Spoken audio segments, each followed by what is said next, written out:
Hello and welcome everyone. We are back in the city of joy. This is the beautiful Dhono Dhanyo Auditorium in Kolkata, and it's time for our favorite tournament, the strongest speed chess event of India, Tata Steel Chess India 2026. A warm welcome to all of you. I'm Tanya Sachdev, alongside me, my very good friend, commentator par excellence, Grandmaster Sahaj Grover. Sahaj, we are back in the city of joy. We are here. The tournament's about to kick off. Kaisa lag raha hai? How are you feeling right now? I feel amazing. I feel there is no better way to start the year off. Yes. To be in this city, to watch all of these plays play. I mean, to be in this atmosphere, it's amazing. It really is. And this is the 7th edition of Tata Steel Chess India, started back in 2018. And what a phenomenal tournament this has been. Always with the idea to give a platform to the Indian youngsters to fight against the world's elite. And let's get started. Let's talk about the format of the tournament, because it's going to be 5 days of speed chess. Saj, we start with rapid, 3 days of rapid, a total of 9 rounds. 3 rounds will be played every single day. The time control 15 minutes. This year, Tata Steel Chess India gets shorter, faster, and more furious. 15 minutes with only a 10-second bonus time every time a player presses the clock. If there's a tie, we go into further tie breaks. I have to say that I think this just means more pressure on the players. Previous editions, we had a 25-minute rapid portion. This time we go to 15 minutes. What kind of adjustments are you expecting? I think it makes sense because rapid should be faster in that sense, and I feel it just brings out the intuitive sense of the players. So for me, I think 15 plus 10 makes a lot more sense than 25 plus 10. And they're all fresh off from Doha, right? So they've got this huge tournament where they also played very fast time formats, and some of them are here in the field as well. Let's also talk about the schedule that's coming up over the next few days. We've got 3 days of rapid. Once again, today we start first round at 3 p.m. Whatever you're doing, clear your schedule for the next 5 days. You got the best players in town right now in Kolkata. 7th, 8th, 9th of January, you will see the rapid. Then we move on to 2 days of blitz. If you are in Kolkata, you absolutely cannot miss this tournament. You have to be here to watch it live. And if you're not in Kolkata, then book a flight because you need to be here and watch this tournament, because watching all of these players is always a treat. And you set us up perfectly for that, Sahaj, because like you said, we've got the biggest names here at the Dhono Dhanyo Auditorium, and our man on the ground, we've got Rakesh Kulkarni breaking it all down for us. Namaste and welcome to the 2026 Tata Steel Chess India Rapid and Blitz. We have a star-studded lineup and a packed audience, as you can see here in Kolkata. The city of joy is going to welcome 5-time world champion Vishy Anand sir is making a comeback after 6 years. Remember, he won the Blitz edition in 2018 when the tournament started. Arjun is here fresh from his 2-time bronze medal winners in the World Rapid and Blitz in Doha recently. Wesley, who finished runner-up in the World Cup in Goa, is also here. Pragnananda and Wesley are the 2 candidates who are going to play in March later. Remember, at Tata Steel Chess India, we also have the women's section here, as you can see behind us on the chessboard. We have a very, very strong lineup here. Alexandra Goryachkina, who won the World Rapid, is here. She's the defending champion in the Rapid, mind you. And we also have Vaishali, Katrina Lano, many stars here in Kolkata. Remember, Tata Steel always gives the same prize fund to the open and the women's section. We are going to be having super fun. 3 rounds of rapid chess coming up. Exciting chess. Back to you guys in the studio. Tanya and Sahaj, take it away. And how fantastic was that to watch a packed auditorium on day 1 of the Rapid? The players are yet to arrive, but all of Kolkata, they are there right now. And let's also mention, Sahaj, that this entire tournament is a celebration of the game. We also have running alongside Tata Steel Chess India Open and the women, there is another open event going on with some of the strongest grandmasters of the country playing. Wow, when we walked in, I didn't actually catch the audience, but when I saw them here, it really pumped me up because, I mean, watching this is so cool as a chess player. It really is, right? Because it also inspires the players to really give us that fighting chess, and that's something that this format really demands when it comes to speed chess. Absolutely, and it's always more fun to watch Rapid and Blitz because you get to see those blunders, those intuitive decisions that you can't really explain, and yeah, it's very nice breaking that down. The chills and thrills of speed chess. We can expect a lot of that over the next 5 days. Let's bring up our players, Starcast, our big lineup for this year. We start with Tata Steel Chess India men. And Sahaj, we've got the players right there in front of us. Tell me which name stands out to you here. Well, of course, there is, for me, the name that stands out to me is, of course, there is Vishy sir, the godfather of Indian chess, making a comeback after 2019, I believe, in this event. And of course, then there is the madman, Arjun coming off of two bronze medals in the World Rapid and Blitz, but also he got a bronze in the GCL as well. So three back-to-back bronze medals for the madman, and he is, by the way, the only Indian to be in top 10 across all formats. Yes. So that is huge news for them. These two names for sure, and of course we can never forget Hans. Come on.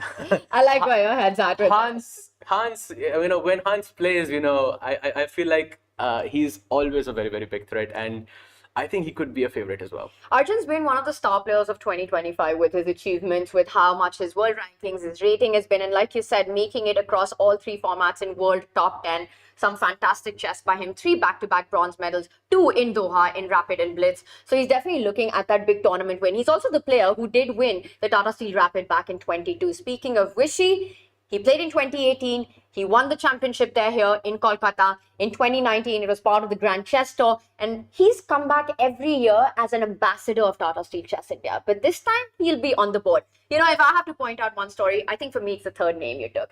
Hans, for the first time in the event, we know that means entertainment is guaranteed. He's a player who's always looking to prove himself. He's always hungry to show the world, to show his detractors that he's going to let chess speak for itself. Absolutely, and I like the way you put it, because for Hans, I feel this format, Rapid and Blitz, really suits him well, and this could be, it's a new year, it's a fresh start for everyone, and Hans, he has always been there. Even in the World Rapid, he was right there, but not in the top 3. He was right there in the World Blitz as well, and I feel this could be an event where he actually makes his mark. I also want to just point out that we've got a former World Rapid champion here in the mix, Volodar Murzin. He won the Rapid Championship last year in 2024. And he'll be fighting it out as well. Nihal Sareen is a last-minute replacement for Gukesh. And I think I'm very excited to see his name right up there. He clearly belongs in this field. He's such a dangerous replacement. I feel that having Nihal as a replacement is such a cheat code in life, because having Nihal in Blitz and Rapid I think it's one of the craziest things for me. So yeah, I'll be really rooting for Nihal as well in this event, because I feel he is out here, I think, to win the event. He is known as the Bullet Beast for a reason. So I think this is quite the star cast that we have for this event. A lot of exciting names there to look out for. And if you want to watch them live in action, then definitely come down to the Dhonadhanyo Auditorium over the next 5 days. Also, chat, tell us, who are you most excited to watch? Who do you think will win Tata Steel Chess India Rapid over the next 3 days out of the StarCast that you just saw? There is a giveaway happening, I think, on Chesscom India as well, on their social media channels. So definitely check that out. Let's bring on our women players. Now, this time it's in its 4th edition. And Tata Steel Chess India really set the standard in 2022 when they had their first separate women event, crucially, with an equal prize fund. So really showing that sports gender equality and setting the standards with that. And look at that. We've got the recently crowned World Rapid Champion in Alexandra Goryachkina and some big names there. Who are you most excited to watch in action? Well, of course, there is Divya, who I think, for me, she is kind of a favorite, but I just want to bring out one name for everyone over here, and that name is Rakshita Ravi. And I'm not sure if this is her first time playing this event. I believe it is, but I played her once in 2023, I believe, with the white pieces, and I tried to, just tried to have a good game, and I got crushed with the black pieces, and it was a flawless game by her. So this player, I think, is massively underrated, and I feel she's at least going to make a lot of upsets here, I feel. I've actually attended a training camp with her in your city, in Budapest, with Judith Polgar. She was there, and I have to say that when it came to finding and spotting those tactics, Rakshita was really on top of her game every single time. And Blitz, rapid is so much about aggressive chess, trying to put that early pressure on your opponent. As you also mentioned, seeing Divya back here in action, she had a fantastic 2025. She's a double Olympic gold medalist on her individual board as well as the team one, played a big role in Budapest again for that. And of course, her World Cup win, that was phenomenal to watch. Goa World Cup was a little disappointing. She had a first round exit, but incredible stuff to be part of it already for Divya. And I think she wants to make her mark here. She is the winner of Tata Steel Chess India Rapid in 2023. Absolutely, and let's not forget that phenomenal performance she had in the FIDE Grand Swiss last Oh, year. yes. Where I was completely speechless, going through her matches back to back, especially against Gukesh, where she held on that position for 7 hours with the black pieces against the world champion. I think that was beautiful to see. Chat, it's your turn. We've spoken about which of the players we're excited about. You tell us, who are you rooting for in the men and the women section of Tata Steel Chess India? And in about 3 minutes, we will have the first moves come on. I think we're just waiting for the players to walk in soon. They usually do that in those last few seconds to get locked into the zone. While the players do that, Tanya, I'm sorry to put you on the spot, but do you have a favorite in the open section and in the women's section? If you could say one name. The one thing that I've learned, during my commentary career is that as a commentator, it's just best to stay as neutral as possible. But I will say that in my heart, I really want to see Vishy do incredibly well here. He comes back to Tata Steel Chess India as a player this time. He was called the Lightning Kid for all the right reasons, of course. He's a legend of the game, and I'm a huge Vishy fan. So absolutely, and I completely agree with you. And also, he's pretty warmed up as well after the Global Chess League, because he was playing on the Icon board, and I mean, so many top games. He defeated Gukesh.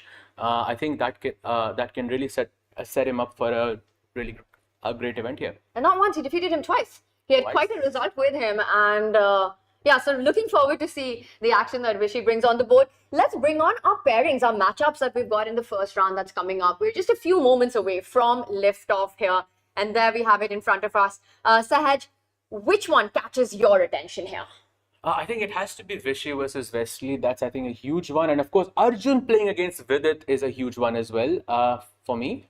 And what strikes to you oh, by the way, Arjun playing against Prag, two players who have worked with each other for a very long time, about 15 years or so. There's literally a picture of Prag on Arvin's back, literally.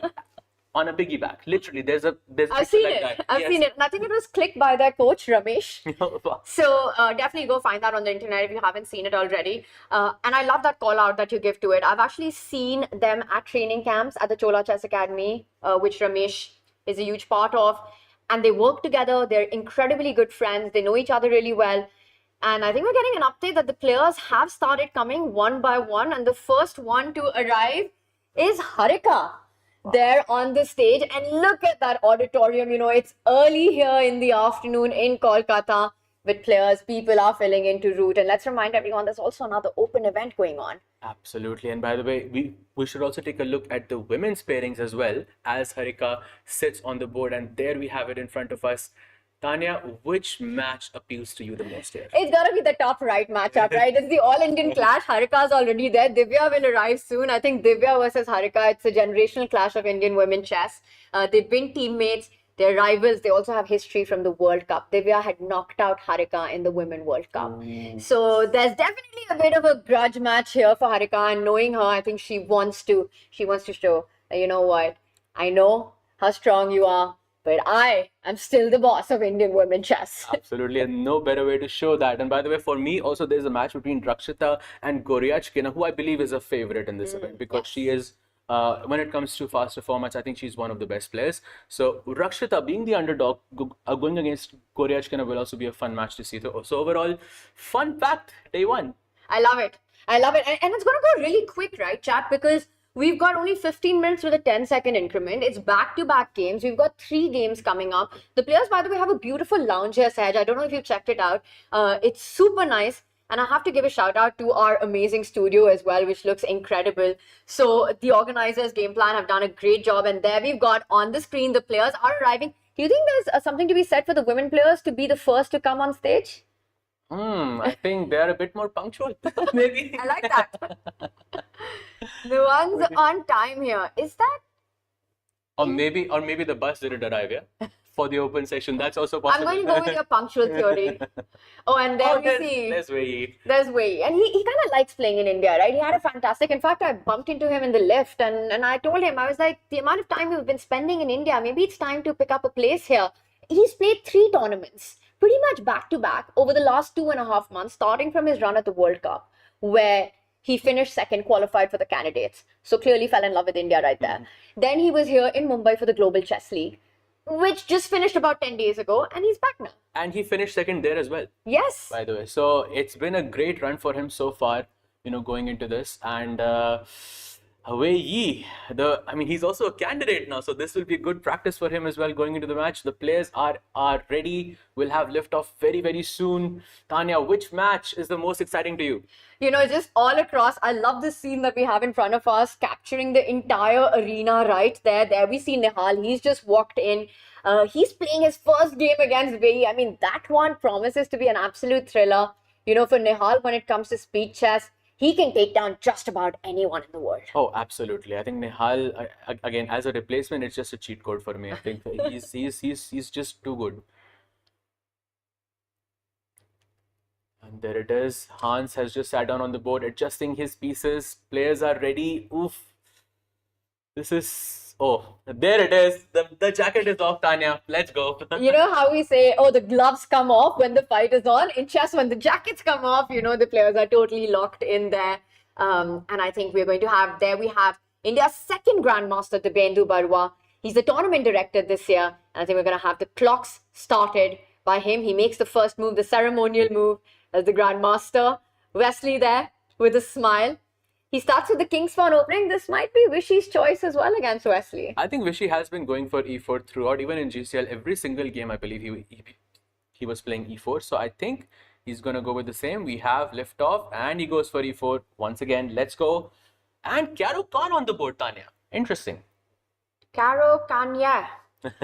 Can you do it? Well, it is Wesley's choice of opening there. We see an advanced variation by Vishy. He doesn't do the traditional trade at the center. Absolutely advanced. He goes bishop f5 and now knight to d2. So this is short variation, but from a different angle. Yeah, usually you go knight to f3, but here he goes knight to d2, and now he's going to put his knight to b3. And the idea is you don't want to allow your opponent to play c5 that quickly, as he goes knight f3 now. The moves are coming in fast and quick here. And we see that White has managed to get a bit of space. For Wesley, it's going to be trying to get a central break in. He does it immediately. He's got c5 as quickly as possible here. Still pretty much within the realms of theory here. Absolutely. And the bar usually says that White is better. But when you wait and you analyze it a bit more in depth, then usually the bar goes down to equality. So it's all about how well prepared Wesley here is. As he goes bishop takes c5. Wait, usually you go knight takes c5 here, right? You don't want to give up your bishop as so quickly. Vishy is famously known to love his knights. It's something that he absolutely adores on the board. Every player has a bishop bias, but I think Vishy has a bit of a knight bias, and he's inviting Vishy to give up his beloved knight. He does get the bishop pair very early on and a beautiful square on d4 to eventually plant one of his pieces. Absolutely, and look at those dark squares. I'm just eyeing that d6 square down. If my bishop can somehow jump there, it would be amazing. But okay, that's fictional at this point. But still, dark squares look a bit shaky for Wesley here. So Wesley taking big risks. All right, we'll come back to this. Let's jump over to the all-Indian clash between Arjun and Vidit and get an update on that board, Sehaj. And we had a King's Pawn opening in this as well. I'll just do a quick action replay. It's the Italian with bishop c4. He goes bishop to c5, best by test, c3, trying for that d4, but then he says, no, I'm going to go with the traditional d3 approach. Very solid, positional. Black goes d6. And now short castle, and now he does not go short castle, he's delaying it. He goes a6 and White plays a4, stopping that b5 push from the black side, and then he retreats his bishop back to a7. And now, Tanya, there's a very interesting point here that White can almost never play h3 in this position. And that's because Black can go h6 and g5. So you have to wait for Black to castle, and now I think Arjun will play something like h3 because there's no h6 g5 and that kingside attack incoming anymore. Yeah, that's a great point you make, that otherwise h3 would give a hook for black to actually go for an early kingside attack. So both players very alert with their pawn moves here in the Italian. It's one of those openings that I think has, I don't know how many millions of games in the database, and yet it's so rich. It's not something that's been fully discovered or solved like so many of the chess openings. It's very hard to say that, black equalizes with a clear path, because white always has these small switch ups, delaying h3, rushing or not rushing with a4, waiting with the d4 move. The bishop, does it stay on c4, does it retreat? Absolutely. I mean, because Italian is so deep and so rich in nature that even if you have prepared it so much, there are such small nuances that you can always improve upon. I believe it is the opening of the year for me, because in World Cup we saw so many of these. In Global Chess League we saw so many of these, and even in World Rapid and Blitz, this was one of the most played openings. I think that's true for the Italian with pretty much every single tournament at the top level, at all levels, we get to see, and that just speaks volumes of just how timeless the Caico Piano, the Italian, the slow game is.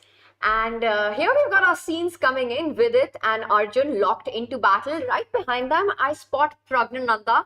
Is that a cue for us to switch to his game against Arvind, the two good friends? Let's take a quick look, because they have been making a lot of draws in the past, and I feel there is a win incoming here, and I would love to see who's gonna come out on the other side here. As he goes Bishop F5, I believe this is Caro Khan again, Tanya. That's the second Caracan of the day here. So it looks like it's becoming the opening of Tata Steel Chess India. Sahaj, if you just take us through the opening moves. Plays e4, c6, d4, d5, and I believe he takes on d5, takes, bishop goes to, sorry, knight f3, knight c6, and c3. And here the bishop came out. Interesting. c3 is an interesting move, because generally you want to put your bishop on d3 here. So he delays that. Most likely Arvind wants to put his bishop on b5 instead, and that's why he's making room with c3 to get his queen out on the queen side as well, with queen a4 or queen b3, something like that. Arjun is one of the very creative players on the board. He's always looking for a fight. He's always ready for a battle as early as on as he can get it. So I think this is one of those approaches by him. I'm also expecting the move queen to jump over to attack that soft pawn on b7. All right, so early days in this one. Absolutely, but Tanya, look at the time difference between these two players. Prag having 15 minutes and 20 seconds, and Arvind at 11 minutes and 20 seconds. That's a huge difference. Wow. And it's pretty early in the day for that, for an almost 4-minute margin there. All right, Saj, let's continue our tour around the Dhonadhanya auditorium here.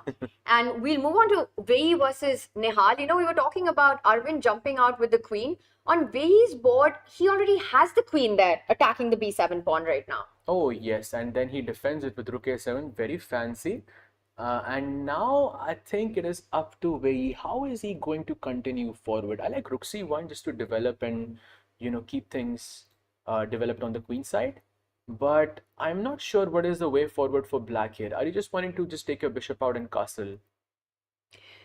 I also want to talk about this move rook a7, because I know that we are used to it, but for many watching, this is such a surprising position to place your rook in.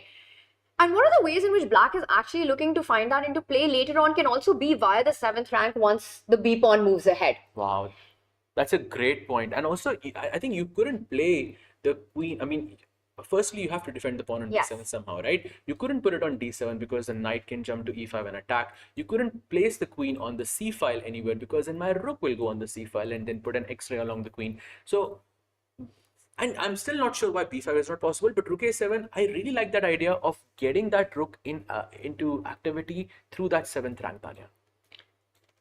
Later on, that would be the dream. And Vehi, meanwhile, he's looking back. He's looking back at Hans's board. And I think that's the moment that we jump to that. We follow where Vehi shows us the way. Absolutely, let's do it. Actually, it's one of my favorite openings. It's the one that I started playing as a kid. We have the French defense Oh, yes.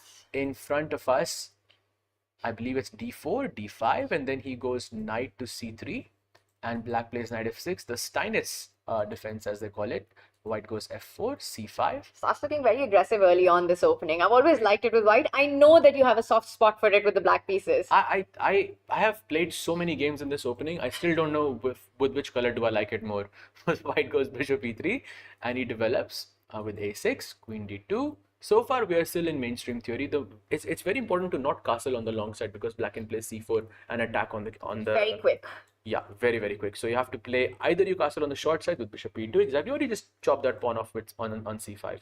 He goes knight d1. I think he's making his intentions clear. He wants to play c3 at the right time, and that's why his opponent just went b4, by the way. And I think he also wants to castle on the short side. It's very interesting because c3 would allow a consolidation of the center, and that's usually the white idea here. But it just feels like Murzin is super fast in this position on the queen side. You know, the pawns have moved ahead.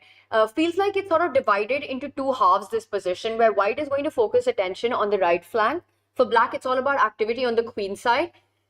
Usually it starts looking more scary wherever the king is. Ideas of g4, f5, is that something that white eventually wants to aim at? Absolutely. I think I want to throw f5 at the right moment. Maybe even without g4, I will just go f5 and just sack the pawn and see, you know, what sticks in the position. But right now, I think right now, I just want to castle. Play knight f2 or just castle and then prepare eventually for the move f5. But you are absolutely right. Murzin is playing really quickly here because the time difference is around, what, 5 minutes already? So, two big opening surprises. Our chat is saying Hans with a haircut gambit. That is a new haircut that Hans has on, coming in with a fresh look. Quite a fresh position as well on the board. You also have the option to just get your king to castle and then start pushing. I think this is really going to be about which side breaks first. Murzin going for the queen side, Hans for the king side, but he has to pace up. He has to start moving fast. Yeah, absolutely. I mean, you don't want to be down 5 minutes on the first round itself. It sets the, you know, wrong kind of rhythm, you know, for the game. I think you want to play a bit fast because it's rapid. Start trusting your intuition. Play something short castle, knight f2. I think any of these moves will work really well in this position. And I'm surprised that he's taking so long. He's making a decision, and this is why he was taking this while, because he goes for a very committal move here. He's going for an all-out battle. You know, we were talking about queen side, king side. He's focusing in the center. Wow, and I think that's a very interesting move, and you can see by Volodar's his posture that he did not expect this move. And the problem is that you cannot capture the pawn either ways. Yeah, if you capture dc4, then hello d5, and suddenly the center just falls apart for black. And if you go c takes d4, I just don't even like. I don't know why I don't like it, but I know I don't like it. With the bishop lined up against the queen, you take with the knight, and then you're looking at some ideas there coming in with a lot of tempo. Exactly. Maybe b takes c3. You have to en passant. Yeah, I mean it's a rule. If your opponent gives you the en passant, you just do it. A streamer's favorite move. You know, Hans, he streams a little bit himself, but you're suggesting that the safest approach might be just to go pawn takes pawn. But then I also will argue for Hans here that you do get that consolidated d4 square. Not just that, I can see in the future that even though it looks like that black is capturing the only open file, it feels like white will be the first to eventually win it. Once you go castle, the knight comes out, the rook landing on b1, it might be a battle that goes in white's favor. It could. In just a few moves. It very well could, but I think then you just want to maybe you just want to consolidate on the b file more. Maybe rook b8, and if white plays rook b1, you just take that rook. I won't be surprised if he reroutes his bishop. The idea is just to get that rook to b1 and start taking control of it. So not an easy decision for Murzin in this one. Hans asking some early questions. Absolutely. And did you catch that stare that he just gave to Murzin after c4? I think he feels confident about his position. You know, when you take that much time, as much as Hans took, you need to come up with a move like that. Exactly. He's seen the packed audience right in front of him, and it's the kind of move that we all want to watch. And I don't know if we saw a full screen of the view that everybody has. They obviously have these amazing players in front of them, but there are also the boards right at the back. Even the players can turn around and look at the big screen to see what's happening on the other boards. There we catch Lenny there. He is one of the absolute best photographers. He's helping with all the DGT action here in Kolkata. Hans looking like he's pleased with himself. A decision on the board. He does take the d4 pawn. I think decent decision. Now the question is, with what should we capture back? I think the knight makes a lot of sense. You want to keep your dark bishop in this position. If black captures the knight, we'll capture it back with our bishop. And he does it. I think we're going to see this, and then an eventual bishop to c5 to block that attack on the queen, and just to make sure that that bishop, that beautiful bishop in d4, doesn't stay there for too long. True, but Tanya, I have a question for you. are you not getting an isolated queen pawn here? So if I take the bishop, you capture back, and then I capture the pawn on d5, and suddenly you have a weakness. I don't know if this is good enough. Are you but- going to take it twice? Are you going to be... No, no, no, no, no, no. Of course But not. I want to show the idea that I had, because after this, I just thought I'd put my bishop on b7. I have this beautiful development. Your king is still in the center. Wherever you make a move, I go castle next, and I'm arguing that my piece activity is amazing. White can never castle because of discovered checks with the knight. Absolutely, and the g2 pawn is also falling at the same time as well. I mean, so many problems. I think the pawn on d5 is just a weakness. You want to keep it for as long as possible. You want to put pressure on it for as long as possible. So I think I would expect something like that from Hans here. But for now, he has to make a decision. And I think this is a simple one. Yeah, just take the bishop. I don't see another move here. What Hans is calculating is what happens after the trade. Bishop takes bishop. I think queen takes bishop. There's also an argument to be made for that as well. You centralize the queen. You protect your central pawn. Although knight takes bishop was just incredibly tempting. We'll come back to this to see Hans's decision. But in fact, the decision has been made. The trades have happened. Let's move on to another board. Let's go back to... I think let's go back to the game of Vishy versus Yes, let's do Wesley, it. because look at Wesley's bishop. Wait a second. What happened here? That bishop looks monstrous. You're talking about this huge piece at the center of the board, which even if you trade that bishop, there will be a huge pawn that will take its space. Exactly. Is this problem for Vishy? I think it is, no? You know, Wesley took that decision to give up a bishop pair early on. Vishy, he makes a rook lift right now. That rook is aiming to get to perhaps b4 and then play on the dark squares, which are unchallenged currently. So rook b4, rook b6, just to kick the queen away. But still, that bishop. How? I mean, and at some point, I think he's going to throw g5 as well, and then it's going to look really scary for Vishy. You're picking black here. You think Wesley is happy and pleased with his position? I mean, it's still early days. Also, Vishy has a slight time advantage as well, so maybe a bit early to say, but I do like black's position more for sure. I hear you, but I also feel Vishy's position is incredibly healthy. I'm just going to make some cases for his. You know, there are all these dark square weaknesses we're pointing out. The a5 pawn, it's really making a case on the queen side for clamping black's position there. You have a sole bishop that you're relying on currently. There isn't much of an assist that's there right now. The bishop can land on b6. I also see eventual ideas of going with my rook to d2, doubling down on the d5 pawn, and eventually trying to get rid of the bishop. It just feels to me, Saj, that Vishy's position is very healthy to be worried about something in White's camp here. I think that's fair, but there are other pieces that are contributing to Wesley's position as well. Like for example, the knight on e6. It's a beautiful piece. Can you sort of being on that outpost, putting some pressure on the f4 pawn and the d4 pawn, and at some point Wesley's going to throw f6. And once he throws f6, that rook is going to come out to f6, rook is going to go to g6 and put pressure on the g2 pawn.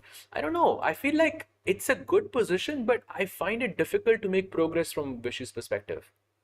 So you're saying I'm being wishful about Vishy's position here? All right, we'll come back to this. By the way, Vishy blitzing out with the bishop coming in, attacking the queen. The queen finds a safe spot on e7. I want to go to our women's tournament. Some huge matchups happening there. Let's do a quick roundup of the games there, then we will come back to this. And I want to start with the board that you had highlighted earlier with Rakshita taking on Gorechkina. Yep, there we have it. This is the current position. Some trades have happened. I believe she's taken back with the rook. And now looking kind of equalish, maybe a slight preference to black's position because her rook is slightly more active. I also want to add to that, there is some, weaknesses that can be targeted on the queen side. And the moment White tries to consolidate it, I think Gorechkina is beautifully set up to go a4 to open up lines. So I'm expecting her to put more pressure on the b2 pawn. Right now, currently after the trade, c2 is hanging as well. I think draw is the most likely outcome in this position though. But Gorechkina, I've known her for many, many years. She's gonna make Rakshita sweat for that draw. Yeah, for sure. I think I'm not sure if draw is likely because she is going to press so much. Because if you play c3, a4 is such a big problem, and then the b2 pawn becomes an issue. With b3, as you highlighted, same problem with a4 as well. So the problem is you have to keep your pawns at bay. Maybe play something like rook d2. But how long are you going to keep your position like that? You have to improve at some point, and then you give. Then you give away some weaknesses. So I'm not so sure if I like Rakshita's position so far here.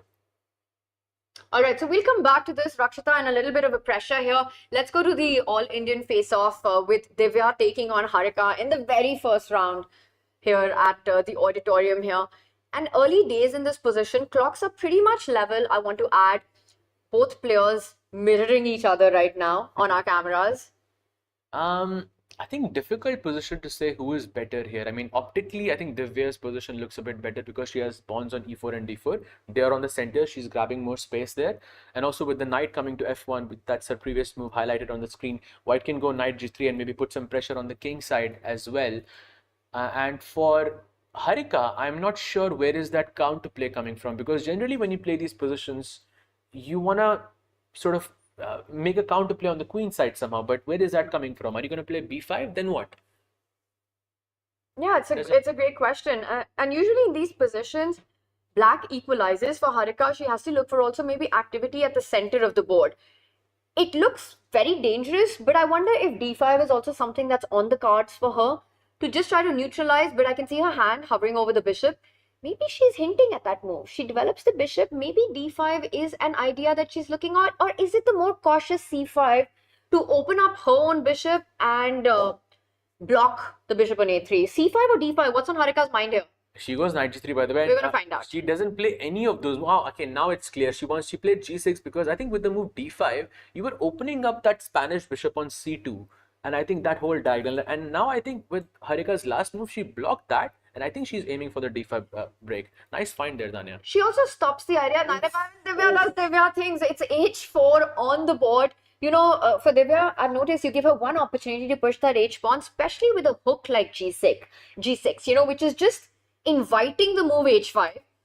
And this is what Divya wants. She's not giving Harika the time to strike in the center, Sahaj. Oh, yes, absolutely. And now the problem is that either you allow h5, Yes, which is going to be a huge problem, or you play h5 yourself and then the g5 square becomes weak. And what did she play? She played c5, I believe. she does, and the Wait. bar does not like it.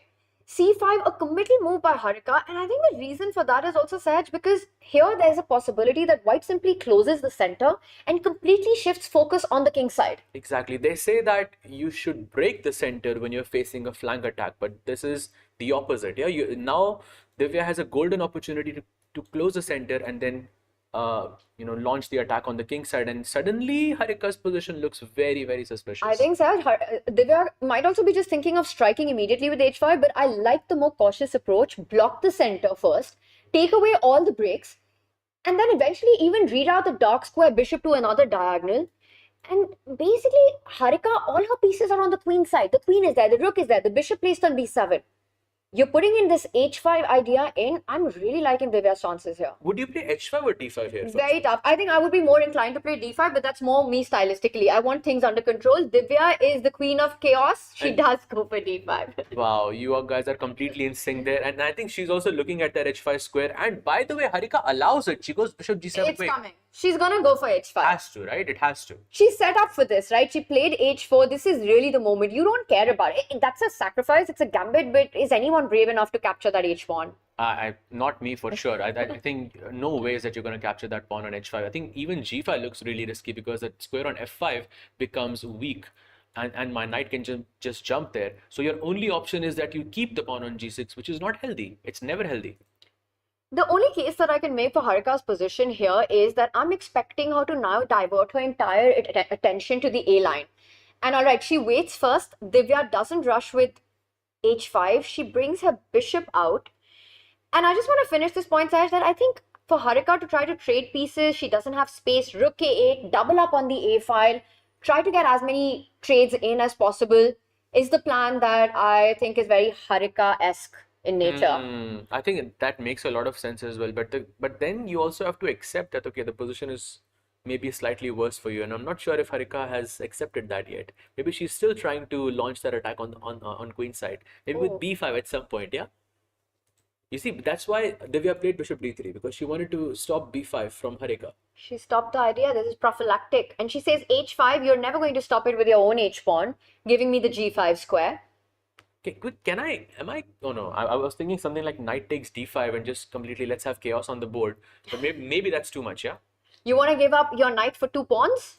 Oh, I was thinking about it, yeah. Stakes, bishop takes, and I don't know if this is working because bishop g6 have bishop f3. But then bishop f7 bishop check. takes pawn. A calculation to be done in these lines, but I think it's just unnecessary and it's too committal at the moment. I can't imagine Harika giving up material just yet. She's not that desperate in this position right now to go for something as chaotic. Let's move our attention back to our Tata Steel Chess India open section right now. Saj, by the way, we do have a decision by Divya. Meanwhile, she's gone h5. The board is from Vishy versus Wesley.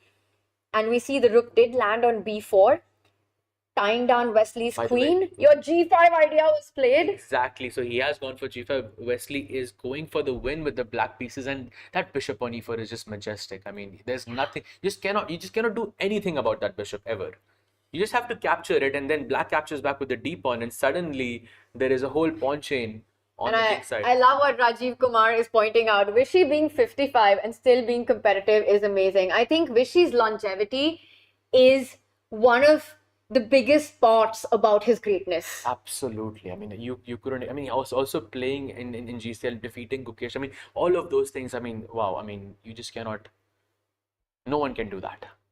He goes bishop e3, by the way, attacking the g5 pawn. Just want to make a case for that bishop because it's really the MVP in Wesley's position. The point is that you can get rid of it, but then there'll be a big pawn that will take its place, and that'll be a huge passer. Also, Vishy's e5 pawn long-term weak right now. Oh yes, so maybe something like rook. I want to slide that rook to h6 somehow and create an attack on the king side. But I also like just simply knight e6. Simple.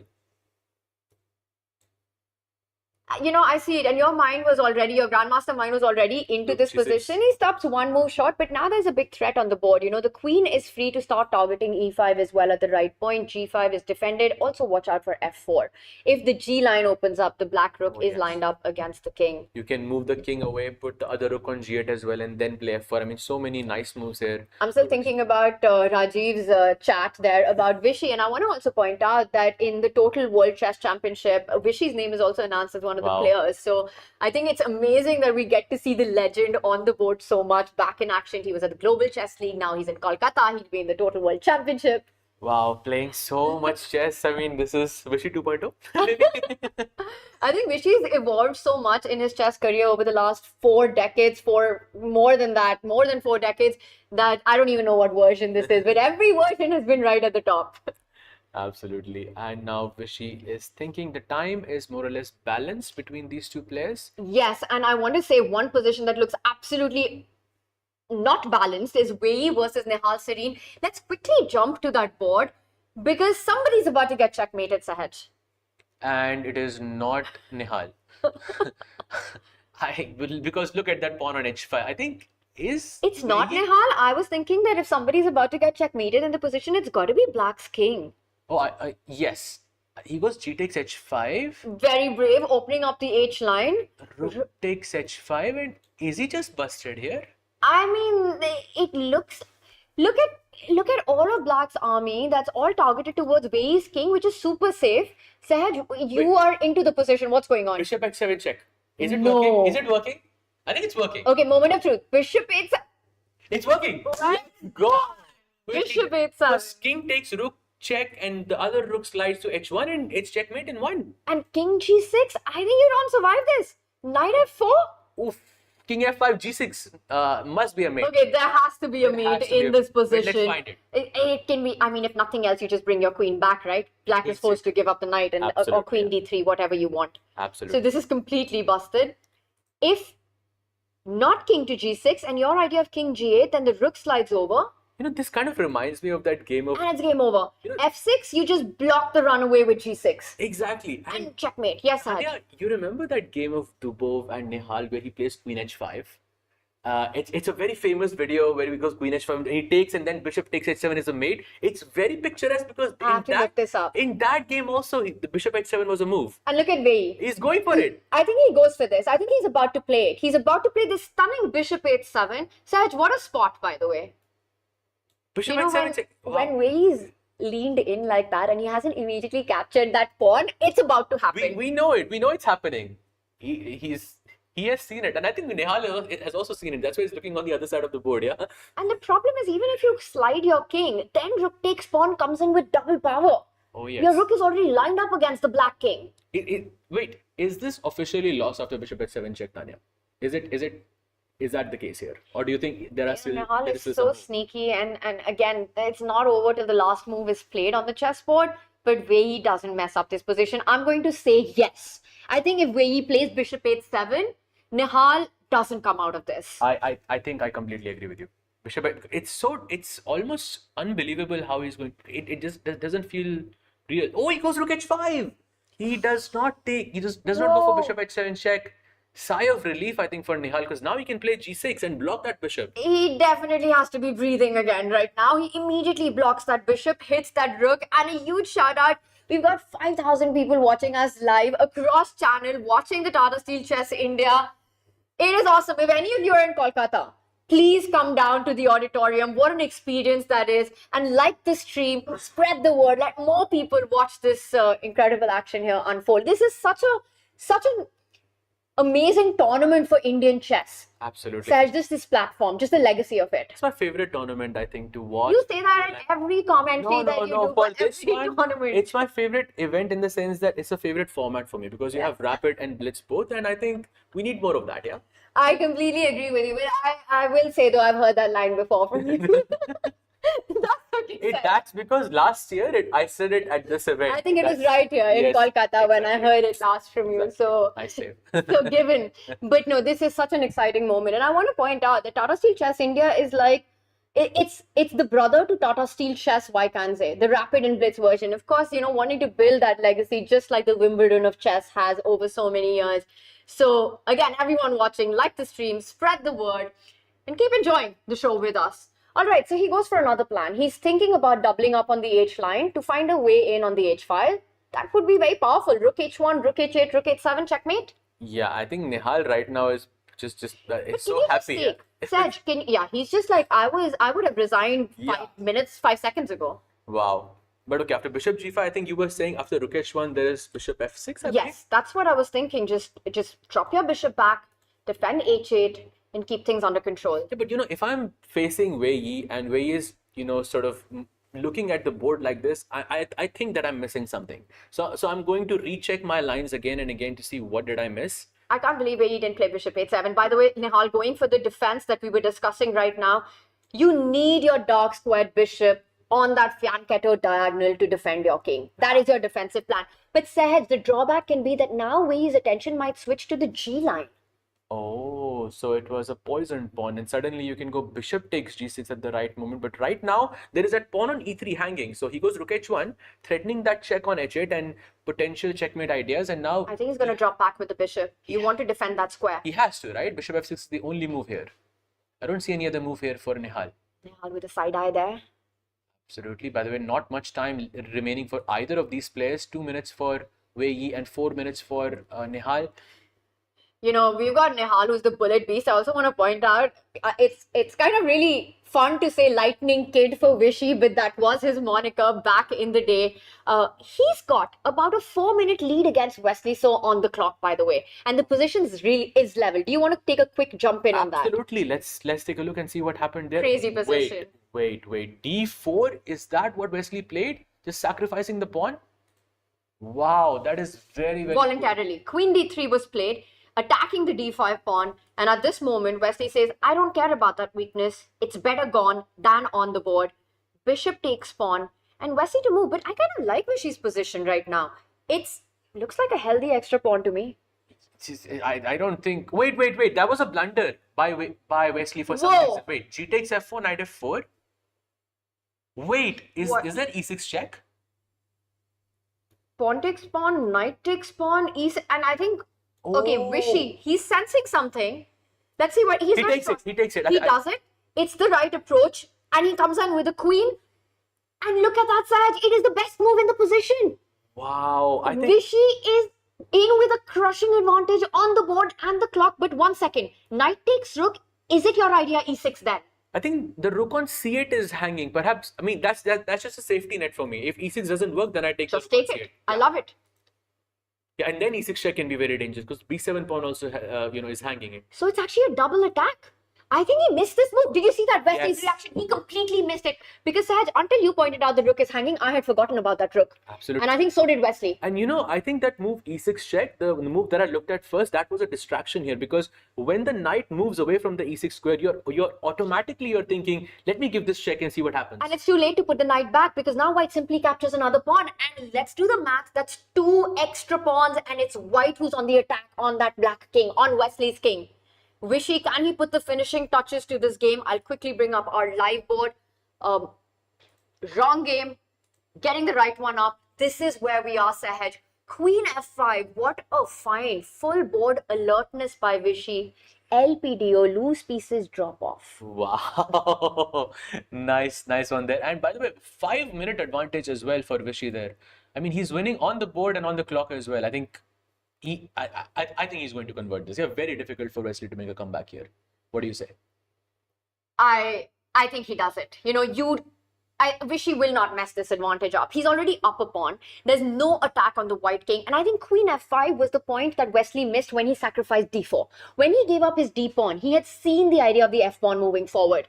But what he missed was this last move by Vishy. And the good news for all Vishy fans, which is pretty much everyone in the chat, I'm sure, is that Vishy has enough time to work out the calculations. Wesley now on down to a minute. Absolutely. And by the way, there is this nice tactic in the position as well. This queen h4, where Wesley can say, you are attacking my rook. You can take that rook if you want. But of course you shouldn't, because there is queen e1 checkmate. But you can capture the knight on f4 instead, and that sadly guards the f1 square as well. So no tactics. Check.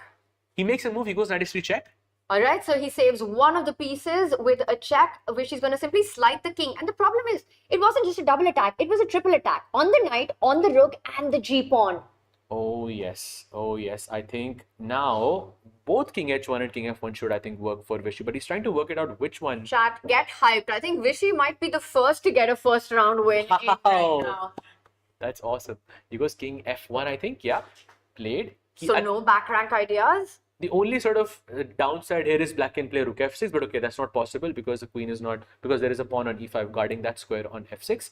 The rook is attacked, the pawn is attacked, e6 a huge threat on the board. How is Wesley going to keep his chances alive? He's looking for tricks right now. Yeah. And I think he's trying to find a way where he doesn't lose another pawn, because g4 or b7, one of them will hang here for sure. Because I was thinking something like queen e6. Then I just take the queen and I just take the pawn on b7 as well. Yeah, you go into a winning endgame. Completely Arrows busted. are wonky because I'm getting excited about this position. Oh yes, this is completely busted, I think, for Wesley. With 25 seconds. Wesley needs to make a move.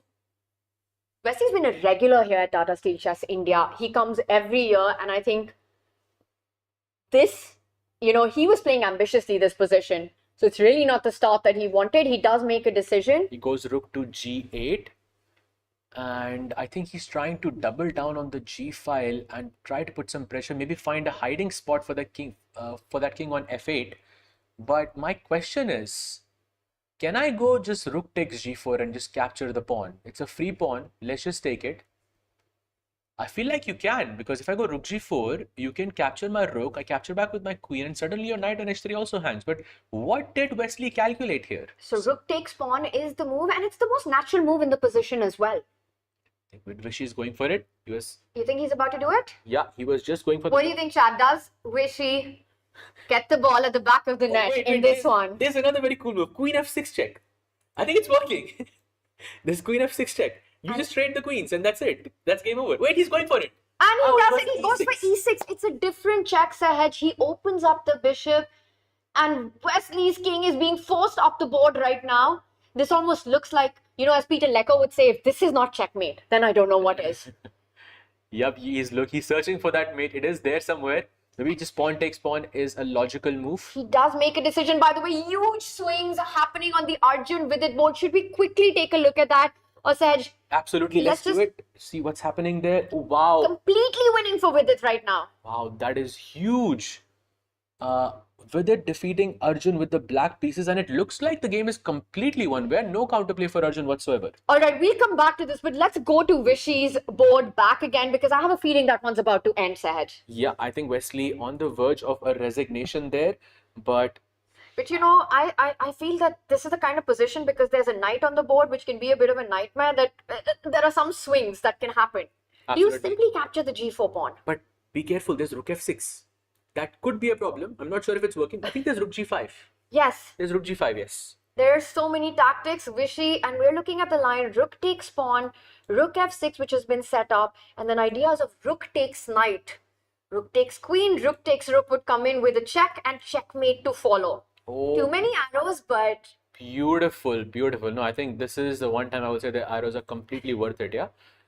should we show that line Yeah, really quickly, because absolutely. it's so beautiful. Rook takes pawn is possible, and he's reaching out for He's it. going for it. You know what? We don't need to show it. Vishy will show us. Oh, yes, he's going for it. He has all the time he needs right now, 4.5 minutes on the clock. This is where those crucial extra minutes really add up. Oh, he changes his mindset because he was going for that pawn. Now he goes h4. But it's the PP on the PP, put pressure on the pinned piece. Absolutely, because now he has to en passant, and that rook jumps to h4, and there is just going to be a checkmate on the cards here somewhere. In fact, I think h4 was even stronger than rook takes pawn. Really? Yeah. Vishy in beast mode. Absolutely, and he has 8 seconds on the clock. I think we are going to see a resignation from Wesley. Let's very, go very full soon. screen. Should we go full screen on the players? Because Wait. Wesley has no time on the clock. Did he just pawn takes g5, yeah, just to stop any rook f6 ideas, and he's just a piece up. Wesley is relying on pawn takes pawn, trying to give some checks. He's saying, you know what, your king is still a bit open. I'm going to fight this out. But I don't think it's going to be enough to fight it out. No, absolutely not. I think you can just move the king to e1 to g1. It's completely safe there. You could see Wesley shaking his Just head. move your queen with a check. If pawn takes knight, pawn takes pawn, queen e5 comes in with a check. Yep, I think that looks very, very good for Vishy. The question is, Wish- how is he going to win? Vishy is potentially about to start Tata Steel Chess India campaign with a win against Wesley. That's insane. Do you think he resigns, or do you think he plays on now? I think he resigns here. Yeah. Yep. There it is. What a win by Vishy with the white pieces crushing and crashing through to Wesley. And he says, we'll analyze, but let's do it outside. Let's not disturb the players right now.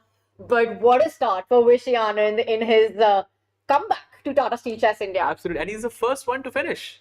First one to get the win. And with that, let's quickly move on to Arjun versus Vidit Sahaj, because last time we checked in, Vidit was in a completely winning position, and I think he still is. I'm trying to understand. So he's got one extra pawn. Yes, the pawn on d5. But maybe Arjun has found some counterplay here. Maybe there is. I see that rook on g4. Maybe some knight d6, knight f5 type of ideas. But right now your bishop on b4 is attacked. So I'm thinking something like bishop to d6. You trade off that bishop, and then I take bishop takes d6, and that's it. Maybe that can be interesting there. And we've also got an update that Katrina Lagno and Nana Zagnidze, their game is the first to end in Tata Steel Chess India Women. That one ended with a draw. And Sahaj, if there's any board that you feel is about to end. Yeah, I think the game between Carissa Yip and Sabrula is about to end. All right, let's quickly then jump over. Should we Yeah, I think let's just do do that a as well. quick hop to Carissa from the United States, taking on Stavrula from Greece here. Oh yes, I think great call there. Black about to get checkmated here any moment. Oh, she goes queen takes f2 and bishop c5, trying to pin that rook on c5, but she goes bishop d4. What a beautiful move. What a beautiful tactic, because if you take that bishop on d4, I have queen d7 check, and then I take that bishop on d4. We're going to see this being played out. And that's it. We get a resignation. Let's also check in with Divya against Harika. Divya was on the attack at the start of the position. A lot of trades have happened since, but I love Divya's pieces here. The knight on c4 looking super solid, can never be moved away. It's also got a best friend reinforcing it. There's the h4 pawn, which is, well, right now defended by Harika's bishop, but it's quite a bad and a sad bishop for Harika. Absolutely. That bishop, I think, is going to have a very difficult time activating itself. But the problem in Divya's position is, how does she break through? Yes. Because Harika's best hope is a fortress. But how does Divya break through is the question. And generally, you're breaking through by a pawn break. Yeah? So maybe g3 or f4, right something time. like that could be a possibility in the future. So Divya with a big edge in this endgame. She's also up on the clock by a minute right now, but Harika is a monstrous defender. She just takes a slightly worse position and sits on it like there's no problem in life at all. Absolutely. And I mean, look at her. The king side, everything is blocked. The queen side, only the b file is open, but there is no entry. You cannot go to b6, you cannot go to b7, you cannot go to b8. Nothing is possible. All right, so as Divya tries to grind this one down, let's hop back over to our men's section here right now. And Saj, which game do you want to take us to? Hans Niemann, by the way, completely crushing Murzin. And that's where we are going. This one's about to end any moment. Look at Hans's king. The king is about to give checkmate to Black's king. That king goes to G7 and he resigns. Wow. We need to watch the journey of that king. Yeah, how it ended up on G7, the fianchetto bishop. This is a game that you'll have to recap for us when we go on a break. Right now, there's still live action on. We'll jump to that, but Hans with an extra piece there, which could not have been captured in that last position. There we have Arjun playing against Vidit in a slightly better position, not winning anymore, or so it seems. But he has 20 seconds on the clock. Can he win this? Gives a check on A1. Arjun still in the game. I don't think he's lost anymore. 31 seconds. Goes King E2. Getting the king towards the center. It's still a very tricky endgame, you know. Vidit's got those knights which are hopping, but Arjun's piece is so active right now. Vidit with 14 seconds. I think this is an endgame for all three results. And look at that. Vidit, he lines up the bishop, exiting the white knight. Oh yes, and if you jump the knight to D, if you move the rook to B5, he's just gonna capture the knight on C5. He goes rook A6. Very smart choice because you want to keep that bishop on A7 at all costs because that's the bad bishop in the position. That's how you hold a fortress down. He takes it and plays E4. By the way, best move in the position. Vidit is once again winning against Arjun.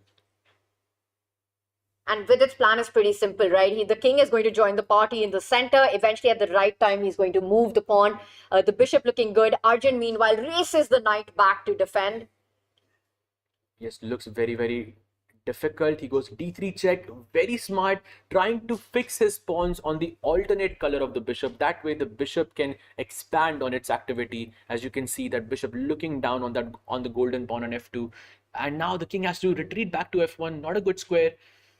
But it has to be done, and suddenly the bishop finds activity, yeah? And the black king, I think all Vidit needs to do is start putting his king towards the center of the board.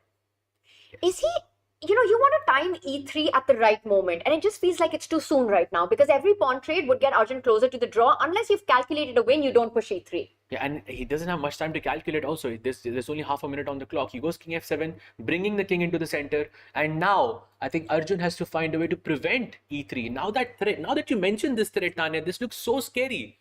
How is he going to defend this? Does he play Knight C4? Do you think Arjun miraculously holds this, or will Vidit convert? Is this closer to an Arjun hold or a Vidit win?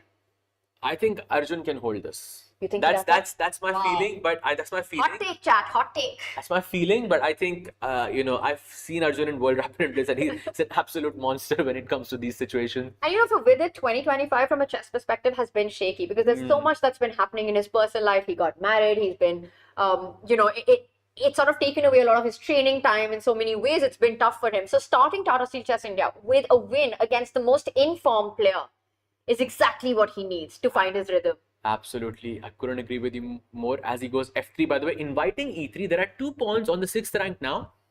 I mean, you don't need to know chess to know that's scary. If I play E3, it's either winning or it's not. Yeah, is E3 winning? That's the question. It's like it's either winning or it's winning. If he does, by the way, if he doesn't play E3, it's not winning. By the way, he plays it. Best move in the position.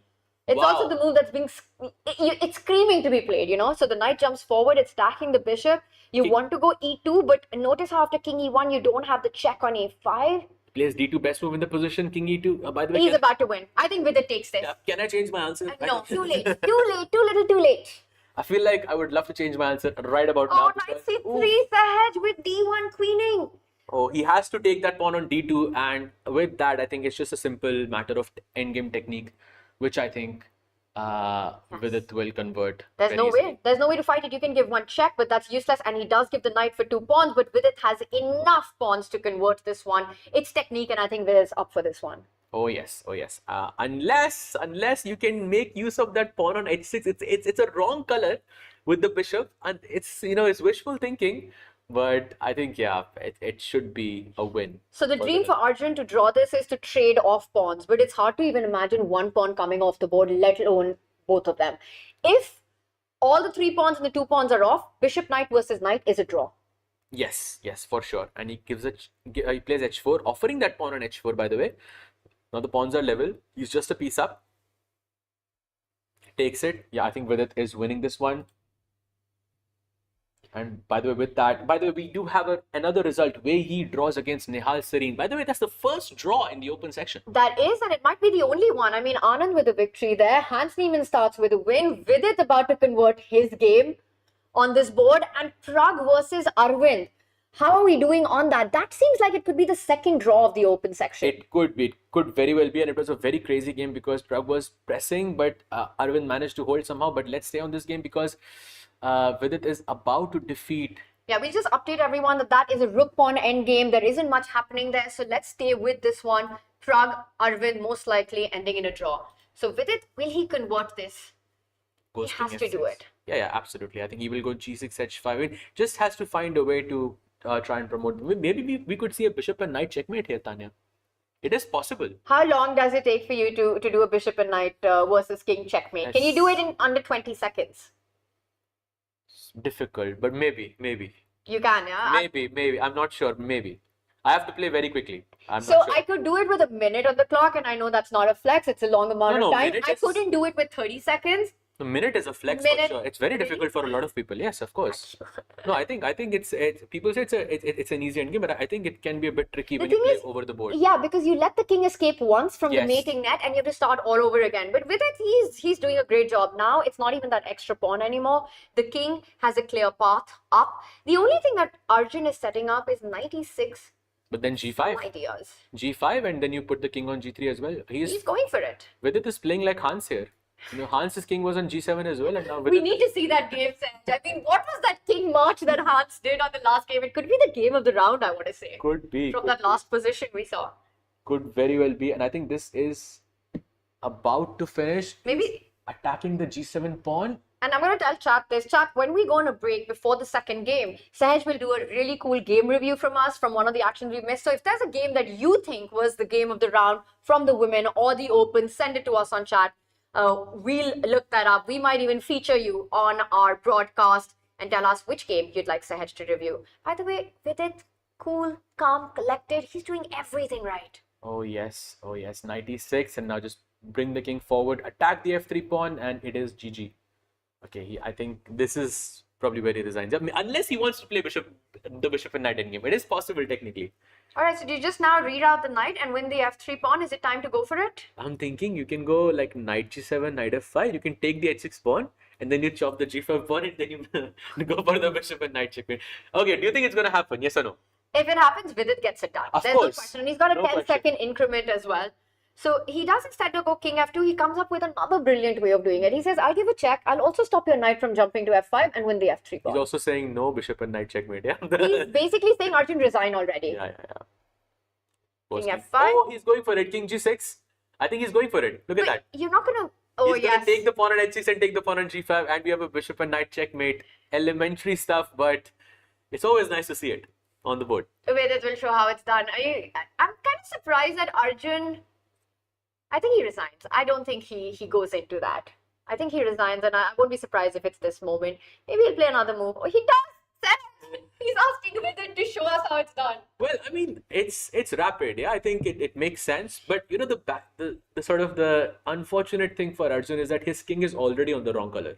I'm really surprised, and by wrong color you mean, so for black you want to get the white king here, the same color as your bishop. The bishop is the one that gives the checkmate. Exactly. So for white needs to keep the king on A8 or H1 because Yes. those are the colors where you cannot Defensive checkmate. squares, but white's king is already boxed up that it'll be forced to H8. This might be the quickest bishop and knight checkmate we see. And, Because the king is so close yes, already. and I think for those who might be new to this position watching, again, the idea is to get the white king on a dark square at the corner, H8 or A1, and use your bishop to give checkmate. That's why Arjun's trying to run away as far and make it as difficult for Vidit to force that king to H8. But Vidit, he's showing he knows the technique. Look at that. He takes away that central square. He takes away the light square. He pushes the black knight and the bishop, boxing up the white king, not allowing it to escape. Absolutely. And now next move, king E7, I think very logical. Cover that square as well. And then it is just GG. Get Look it? at that Prag looking at this board, seeing the bishop and knight checkmate. And that one has ended in a draw. You called it. You said two good friends playing. They've drawn multiple times between each other. So that one ends in a draw. Vidit here putting the finishing touches, forcing Arjun's king to that dark square. Now I think the easiest way to do this is to put the bishop on H6. and then you just control those 3 squares, and then you bring the king forward, and that's it. The game is pretty much over. By the way, in the women's section, Koryachkin and Rakshita Ravi have drawn their matches. Carissa Yip defeats Stavrula Tsolakidu. Divya and Harika are still playing. Nana and Katrina draw, and Vantika has defeated Vaishali.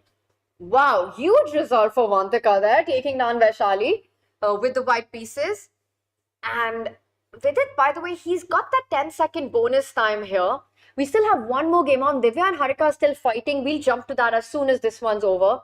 Arjun, he's a fighter. He doesn't care that people are thinking that why am I playing this position? Why am I not resigning? He's making with it proof. Of this course. I mean, it's rapid. I think you play everything until the very end, yeah? You can miss, I mean, mistakes can happen. I mean, it's very rare.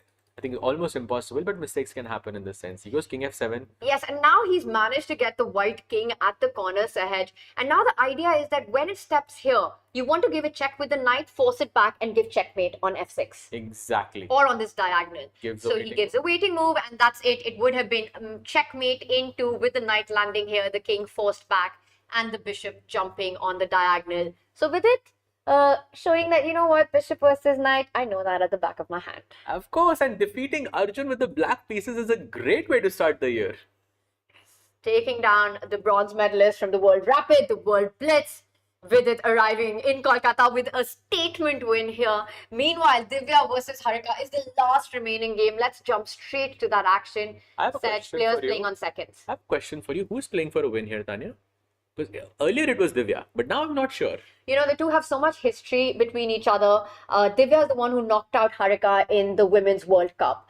They've been teammates at the Olympiad, but I know for Harika, I can't imagine her offering a draw in this position, even if she's slightly worse. She's going to play this out. And I think unless there's a repetition or a king versus king, this game goes on. Who's playing for a win? Maybe... Are they repeating? Maybe they're finding a way to repeat the position, Saj. By the way, Tanya, it's move 77 that this game. This is such a long game for a for a rapid. I think it happens. I think we might even touch 100 moves in this one. Good, very well, it could. By the way, no repetition. She goes bishop e7, and now the knight has found its place to f5. And Divya, I think, knows this is better. She gets that water, and now.